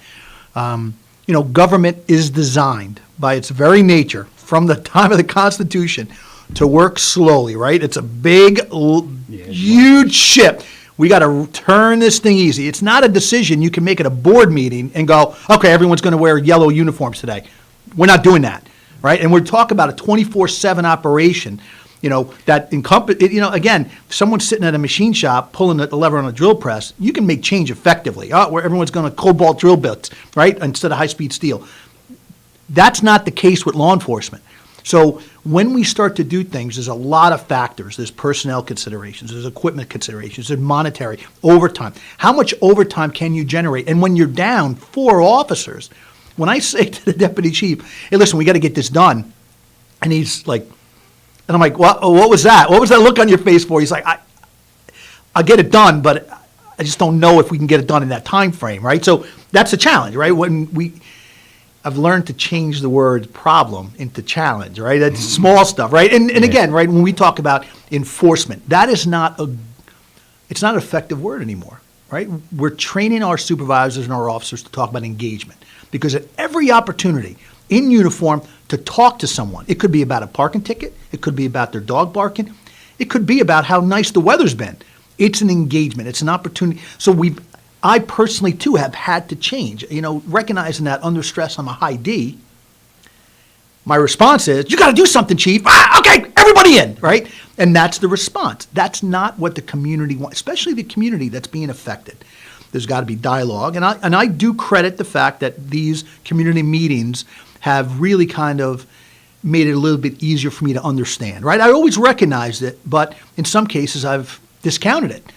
Right? I've said, well, we're there to help you, right? But that's not the help that's not the kind of help that they want, right? They recognize we have a job to do. At no point during any of these meetings are people saying defund the police or we don't want the cops.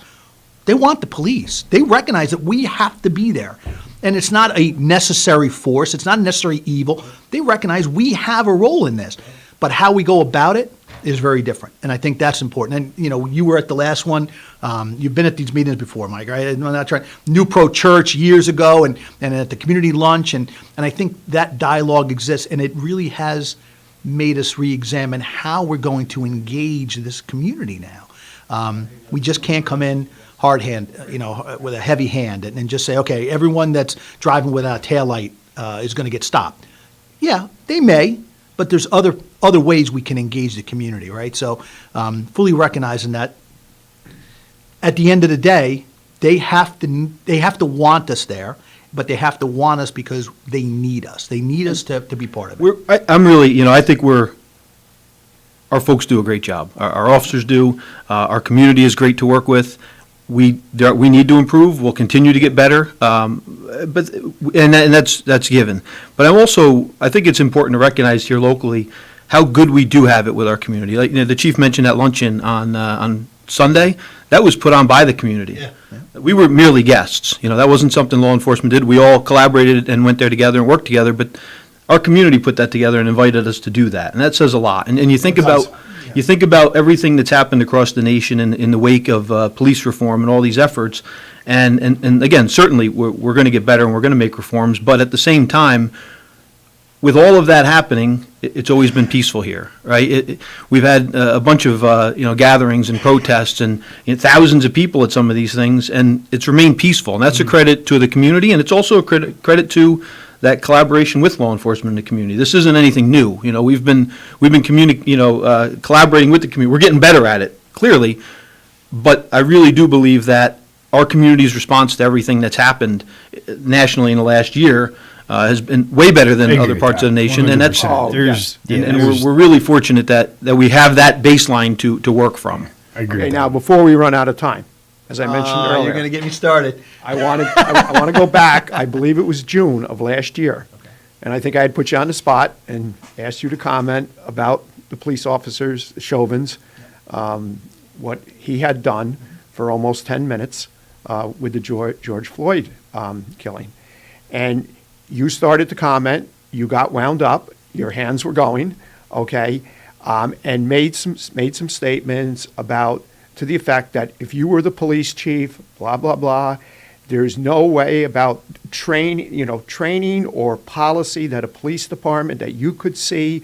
You also commented that the length of time, especially after you'd stopped breathing, and I think about at that point there, we got a caller who was argumentative with you and disagreed with a lot of your points.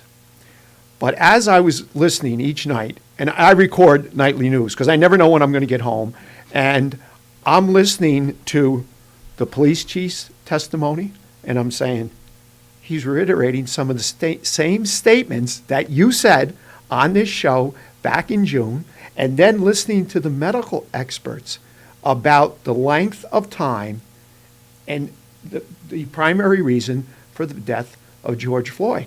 And I'm saying to myself, here, back in, I'm almost certain it was right after the Floyd death in May, you were on in June. Some of those points coming out of these well-known experts, the police chief of Minneapolis, were like your words. You had said the same thing. So, and that's a credit. That's a credit to right you. Sometimes, I guess. You know what? Hold on. Maybe I better take that back. I don't want to give it. She knows, yeah. And that's, you're the head honcho. You're in a leadership role. You're second in command. You mentioned about the community putting that event on, but I think also your leadership roles and what you've displayed to the community, and you're willing to change. You're willing to improve, not let complacency set in, even after all the improvements where you said, where we can improve, we're going to continue to do. I think that plays a big role in it. I'm fortunate. Jeez, I thought I had him speechless. No, I will say this. I am blessed. I fully recognize that. I do. I am a religious man. I believe in God. I try to stay true to my principles. But I would not be successful if it wasn't for guys like Mike, like John Wallace, like Cliff Tremper, like Cruzier. I could name them all. Every supervisor down there that has the same. We have differences in how we approach things. That's the first. I have to put that out there. Different approaches. Mike would not put his team leaders in the same spot that I put him in. It's just a different. But we get the job done, and I think a lot of it is that dialogue. Both. Now we've extended it to include the community, and I think that's important. Before it used to be the command staff or the supervisors. What about this? What about that? And some of them heated. I won't lie to you. There have been some uncomfortable meetings in my office about disagreements where people will say, "I don't understand. Why don't we just do it this way?" They're not on that rung of the ladder to be able to see a larger picture, right? So as you move up, that I think has an effect on how I view things. The fact that, now Mike as deputy chief, with all of his training background for defensive tactics, you have been, and I'm not trying to give you a big head, but the fact that, he has been part of not only a local training, but statewide, right? You sat on the reality-based training. You talked about, officer, involved shootings. He's got the gamut, completely well-versed. There's, I defer any questions about that type of engagement when it looks like police officer involvement with community members or user to him. I'll say to him, "Hey, I got this body cam footage. What do you think?" And he'll look through and he'll give me a whole different perspective, things that I didn't see or pick up on because I'm looking at it, one, from an eye of a guy who's been doing it for 9 years, right? I'm looking at it like, why would the cop do that? Or what happened here? And I'm not talking about local videos. I'm talking about stuff that you see online. And then he'll come in and say, "Well, I just went through the Force Science, right? So Institute, and I could give him his own hour just on that, right? Just on Force Science and approach. And we should do that one day. I think the public needs to hear some of what he has been trained on when it comes to involvement. We recently had an incident where, the commission reviews it, so I can't go into a lot of detail. They're going to be doing it tonight, where it took 4 officers, maybe 5, to get this individual's hands out from underneath them. Now, you would think, some of these officers are trained SWAT guys, right? SWAT guys, ooh. Nothing. This guy turtled up and was in a passive-aggressive state, would not comply, and it took the taser to finally get his hands out from underneath him. So we are unfortunately out of time. That hour always does fly by, but bring him back next month. Absolutely. And I think what I'll do is I'll just let him come, and I'll just stay out in the car listening. Gentlemen, thank you very much for taking time out of your very busy schedule. And listeners, will be back in a few. You're listening to Kingston Community Radio on WGHQ Kingston. On your radio at 920 AM and 92.5 FM. And also online at mykcr.org. Question: what will you find on all over-the-counter or OTC medicine packages to help you choose the right drug and use it safely? The answer: the Drug Facts label. This label lists the medicine's active ingredients and purpose, how much to take, and warnings you should know before using it. Remember, even OTC medicines you buy without a prescription can cause side effects you don't want. So follow the information listed on the Drug Facts label. For more information, visit fda.gov/Drug Facts label. A message from the U.S. Food and Drug Administration. Introducing the YMCA. Sure, you know the Y for a swim or a game of hoops, but we're more than that. We're a cause. When you take a jump shot at the Y, someone else is getting job training. Practice yoga as a team practices her leadership skills. We give people of all ages, incomes, and backgrounds a chance to learn, grow, and thrive. So while you might think of the Y as the place for lifting weights, we're also about lifting entire communities. That's the Y. We're so much more. Visit ymca.net/more. At St. Jude Children's Research Hospital, we're fighting against childhood cancer every day.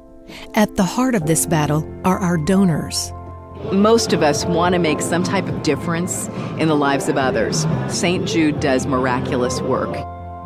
The fact that no one has to pay, it's a place where everyone is treated as an equal. Everybody is welcome here. And it doesn't matter your religion or what part of the world you're from, all that is taken away. It just gives you some hope. It's just a nice feeling to put your energy into something that really does genuinely make a difference in a child's life. There's just no greater gift.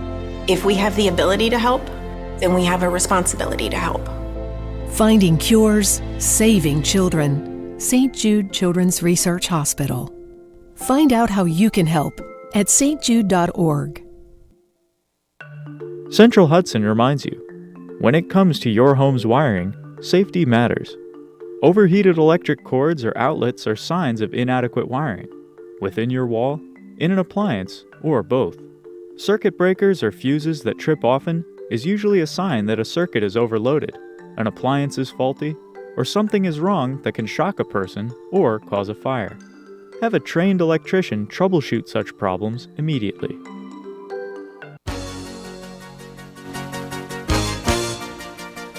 Hi, this is Winnie from the Rosendale Seniors, and I support Kingston Community Radio, and so should you.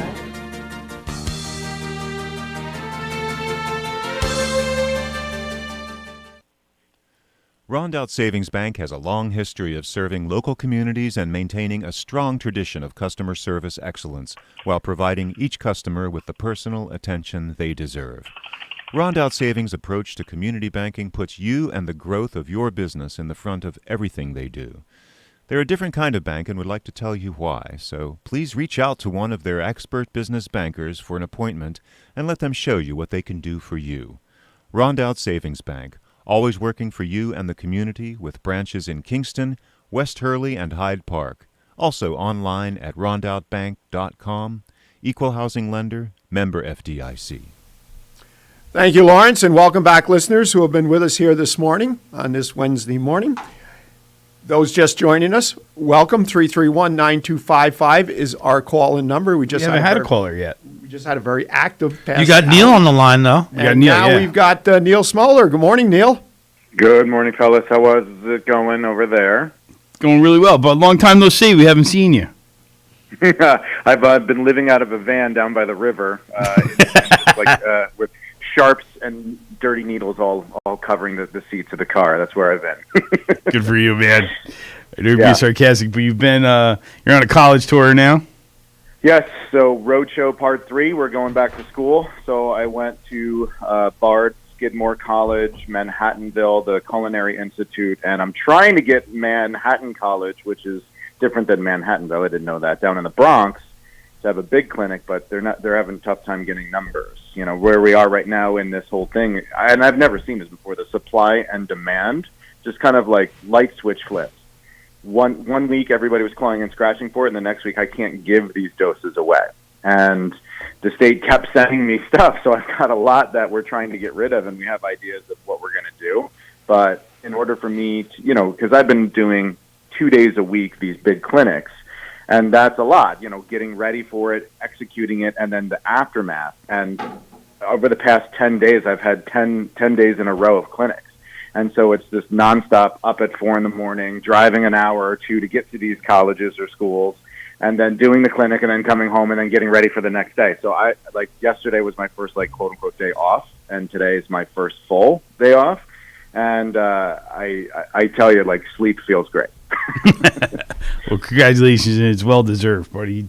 Thanks, Pretty man. amazing work you've done the last few months.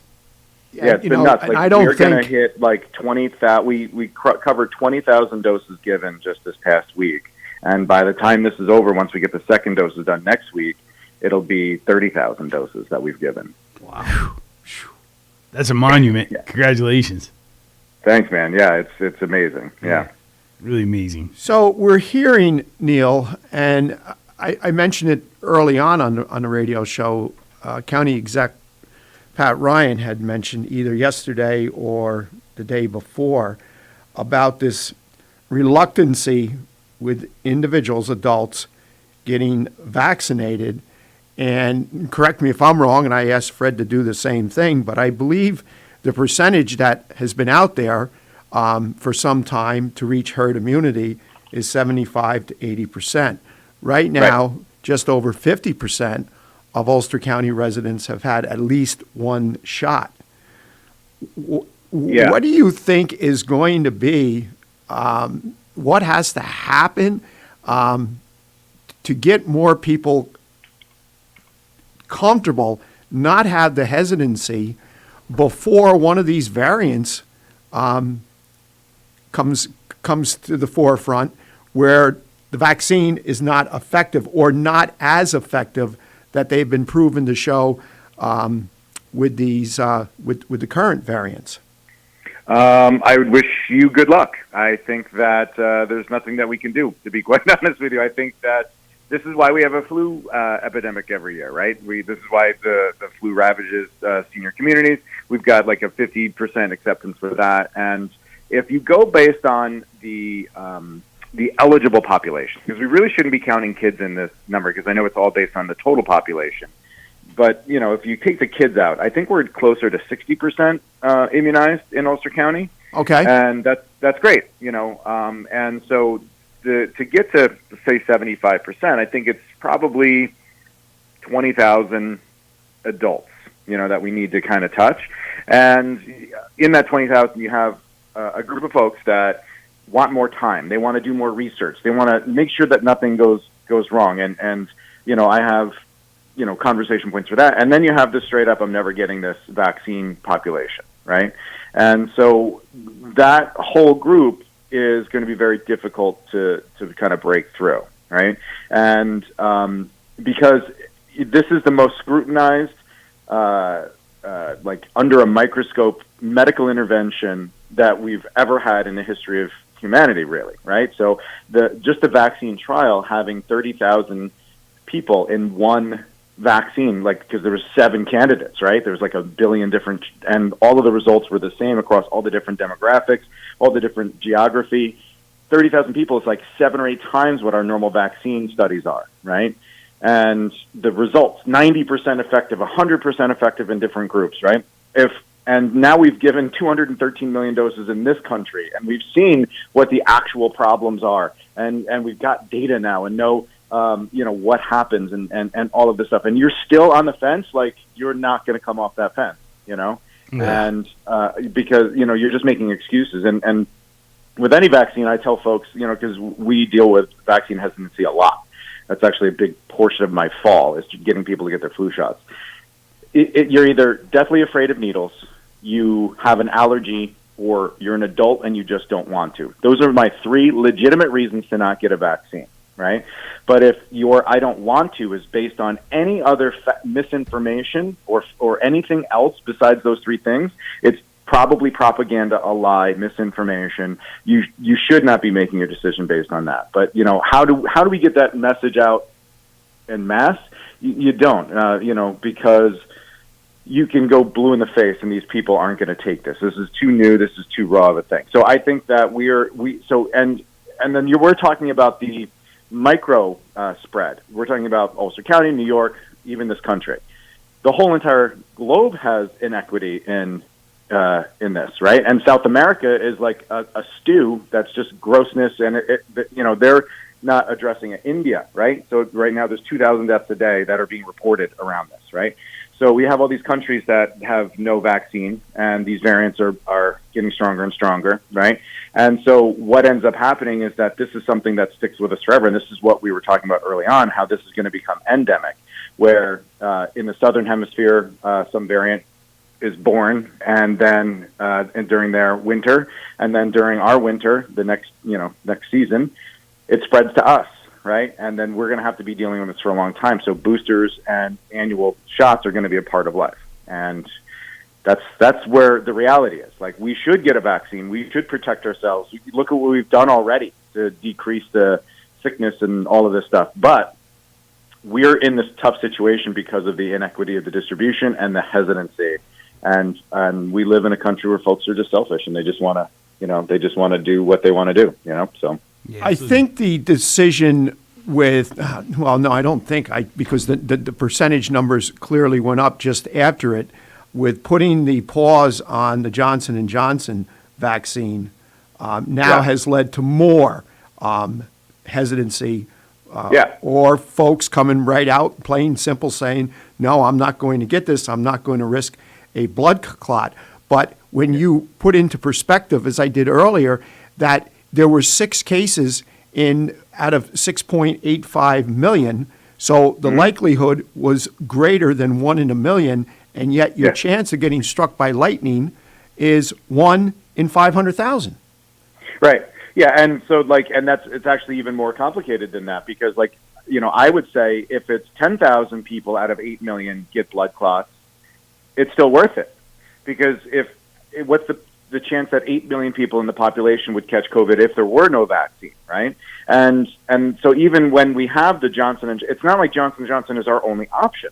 So you have Pfizer and Moderna that don't have those risks. So the risks of blood clots from a COVID vaccine are even smaller than 1 out of a million, because you could say, I don't want Johnson & Johnson, I want Pfizer, right? And so until we, it might not be 6, it might be 100, it might be 1,000. It really depends, and the decision to move forward with Johnson & Johnson will be made based on data and transparency and everything that everybody clamors for, right? So this is where I call people out, and I say, listen, do you really want good information, or do you want to just be marketed to? Do you want to just be told a lie? Do you want to be told that it's safe and not really know? Or do you just need some sort of justification? Like you said, some people heard this and say, yep, that's it, I'm out. I'm never getting a vaccine again. They were just waiting for some reason, And I think an interesting thing about the blood clots is one of the common symptoms of having COVID is blood clots in your lungs that become life-threatening. So you kind of have to pick a poison. Well, yeah, again, if it were a difference between Johnson & Johnson or no vaccine, then even if it's 10,000 people, it's clear that it's still a smarter decision to get the vaccine, because COVID, all of the horrible things that it can do to you. But you have to remember, fellas, there's still people that believe that COVID is just a cold. It's just a flu. I'm going to survive it. It's not a big deal, right? There's still people that make that argument, right? So we live in a world of misinformation. And so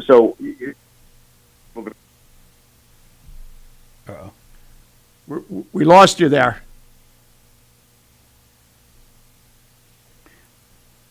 I think our listeners, we're going to get him back at some point. It's probably just a bad signal. Johnson. He's back. Okay. We lost you for a second, Neil, so we missed your last thought. Yeah, we lost you there for probably about 10, 15 seconds. Oh, okay. So basically what I was saying is that, I believe that it's completely justified. Even if they come back and say Johnson & Johnson is fine, this is a rare thing, it's not related, either one of those are good outcomes. If they say, you know what, we've got options, we've got Pfizer and Moderna, and there's plenty of it, we don't need Johnson & Johnson. It's a small risk, but we're going to get rid of it because we don't want anybody to be hesitant. I'm okay with that too. All of those are good reasons and justifications for me. So. Right, because we heard from you that you have doses that you can't get rid of. I think, is it some of the CVSs have opened up where you don't even need an appointment, where you can just walk in? Yeah, that's where we're moving to. We're actually getting set up for that now, where we have like Pfizer, Moderna, and we'll do like on Monday will be Moderna first dose, and Thursday will be Moderna second dose, and like those kinds of things. I'm just trying to work that out right now. But essentially that's where we're going to be, where it's like a flu shot, where you can, but it's a little bit more challenging because of the storage and because of the like expiration stuff. It becomes challenging, and we have to do at least 6 or 12 doses at a time. That becomes challenging too. So like there's a bunch of stuff that we have to juggle here, but I think that overall, I think that's where we'll be moving to, where you could just kind of, I mean, Ulster County, they had a great idea, right? Let's do a walk-in clinic, right? Where people can just kind of walk in. And yeah, that's great. Do it. In order for this next group to get it, it's got to be uber convenient and uber local. What I'm actually hoping in tossing this around in my mind, you're hearing, and this started out in a restaurant in another state where they were mandating anybody that comes into their restaurant would show proof of vaccination or a recent COVID test. I think you're going to see this more and more. I know some of the larger sports venues, to get into Citi Field or Yankee Stadium, you need to show proof of that. May the 1st, we're going to implement it at the ice arena, where you need to show that you're fully vaccinated or you've had a recent COVID test. I think that, personally myself, strictly just my opinion, get rid of the fact, did you just recently have a COVID test, because vaccines are so readily available. Now, granted, if you only got your first shot and you're due for your second shot and you need to get that COVID test, yeah, that's fine. But you took the initiative to get that first shot. Now you just have to wait the 3 weeks or the 4 weeks to do that. I'm just hoping that more and more businesses, more and more establishments make that a requirement. And then when that becomes the new norm, we all along through this, we talked about the new norm. Well, the new norm is you pull out your cell phone, you got the Excelsior Pass downloaded on it, and you show proof of vaccination. Exactly. And so I was just talking to a college yesterday, and they have hesitancy there. Well, I've got to get a meningitis shot before I can go to college. Why is it unreasonable that I have to get a COVID-19 shot? And I think everybody's waiting for the full approval before they do that, because it is still the EUA. So I believe once it's full approval, I think it would make no sense to the colleges to not implement that. So you have to get a COVID test before you can come here, a COVID vaccine. Yeah. So I think something we're doing right now needs to happen on a different platform, on a different scale.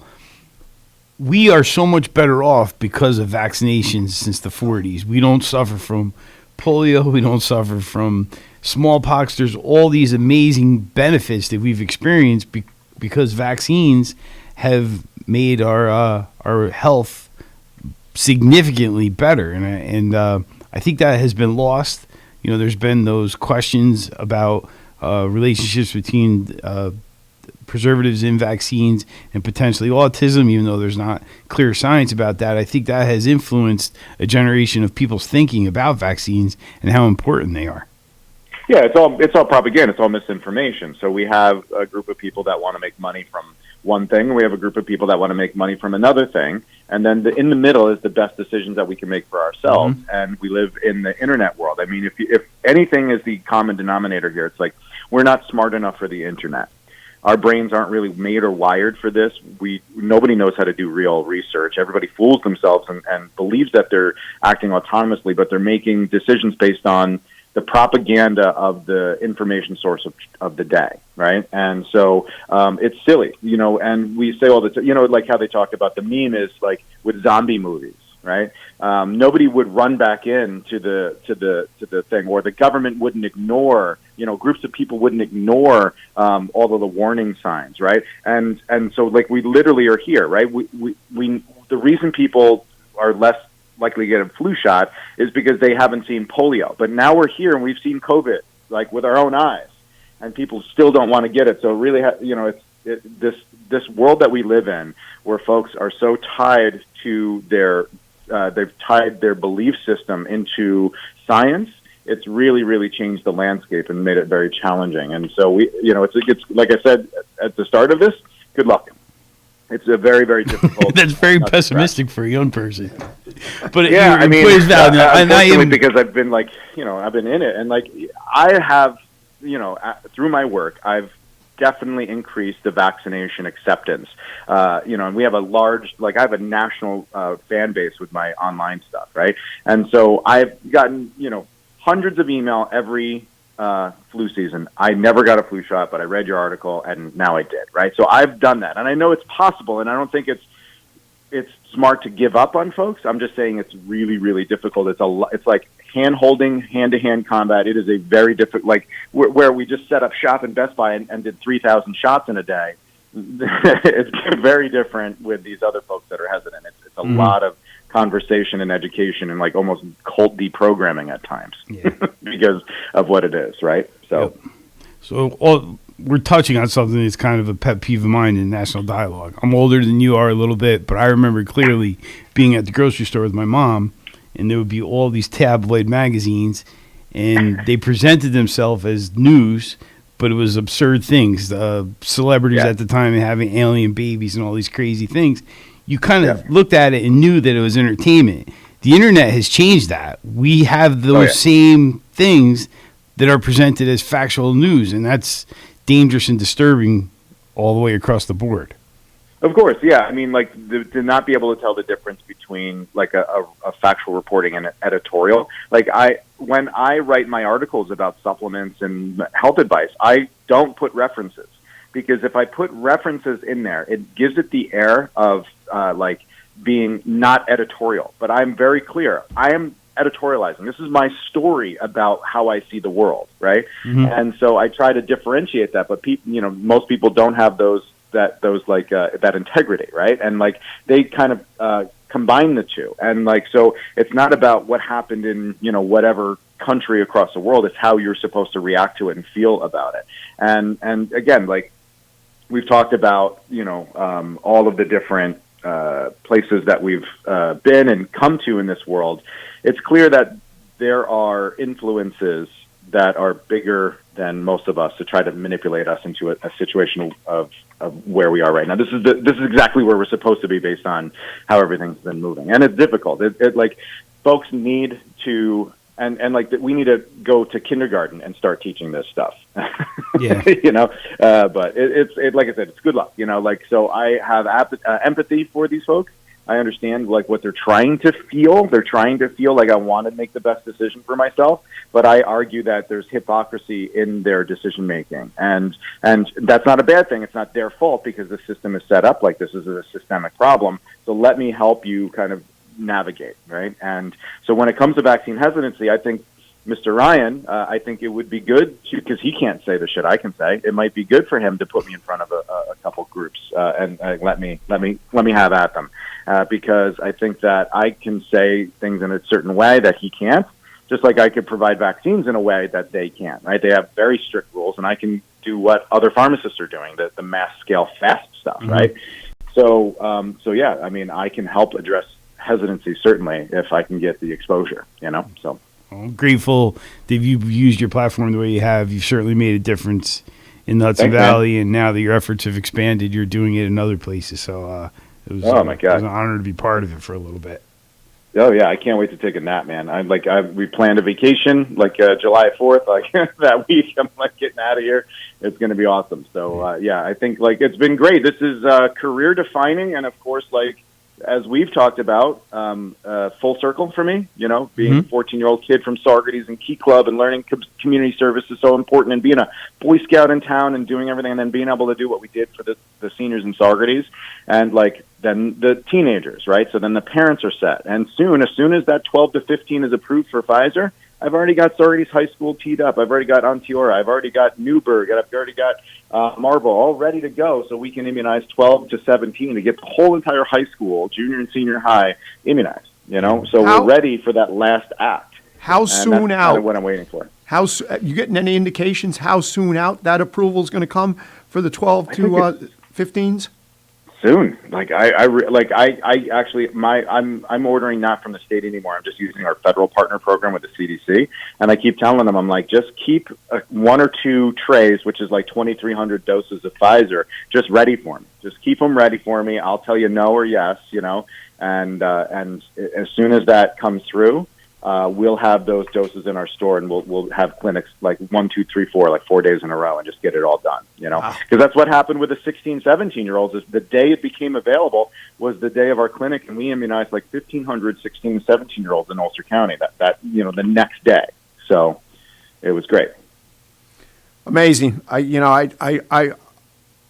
mention your name a lot in a lot of conversations that I have. But just to be part of just 2 of the vaccinations that you have done, that was such a rewarding experience. Yeah. And to see the dedication and the effort that you put in, and I'll be quite honestly, when I sent that text to you, I said, the odds of me nailing him down to give up 30 minutes out of his day when his day is about 18 hours. And then when I first didn't get a response back, I said, he's just probably going, to the wall. And but it was great that you're able to join us. And yes, by all means, we got about a minute left. Go take a nap. I guess, and because I'm about to go to Tenbrook Commons to give some vaccine out to the new admits. So I'm getting my day going right now. Good. All right, I'll talk to you guys. Thank you very much, Neil Smoller, and thank you for everything that you've done here in Ulster County.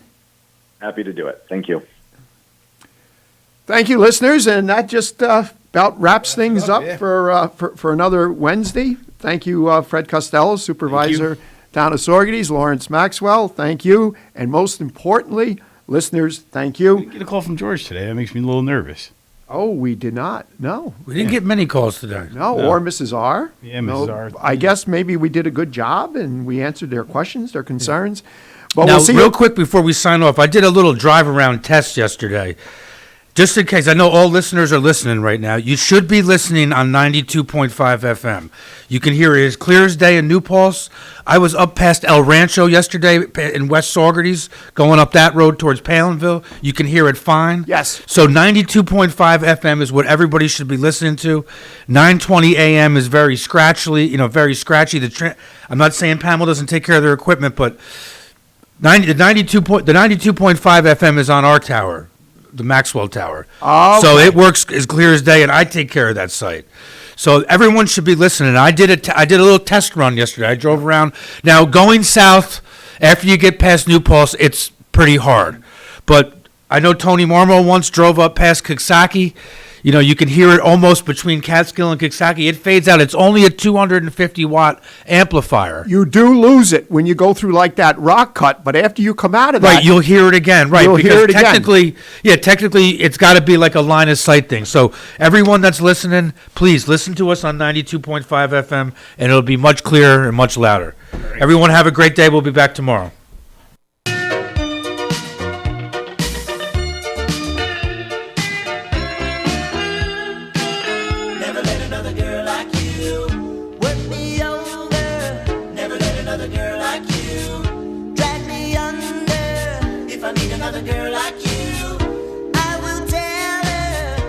Another girl like you. Have to say, oh, ain't nothing gonna break my stride. Nobody gonna slow me down. Oh no, no, I got to keep on moving. Ain't nothing gonna break my stride. I'm running and I won't touch ground. Oh no, I got to keep on moving. Ain't nothing gonna break my stride. Nobody gonna slow me down. Oh no, no, I got to keep on moving. Ain't nothing gonna break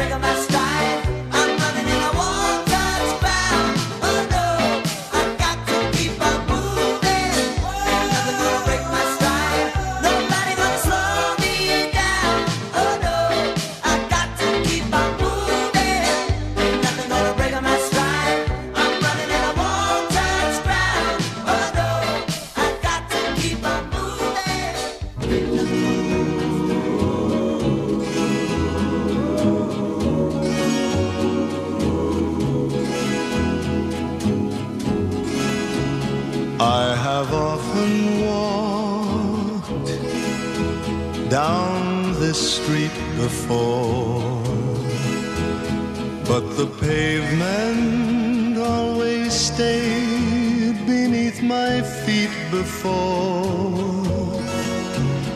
All at once am I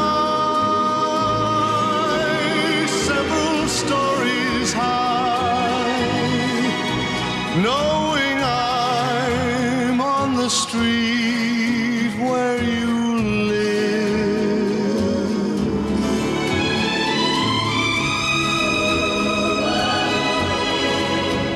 Are there lilac trees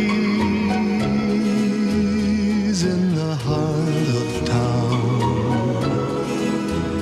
Can you hear a lark in any other part of town? Does enchantment pour out of every door? No, it's just on the street where you live. And oh, the towering feeling just to know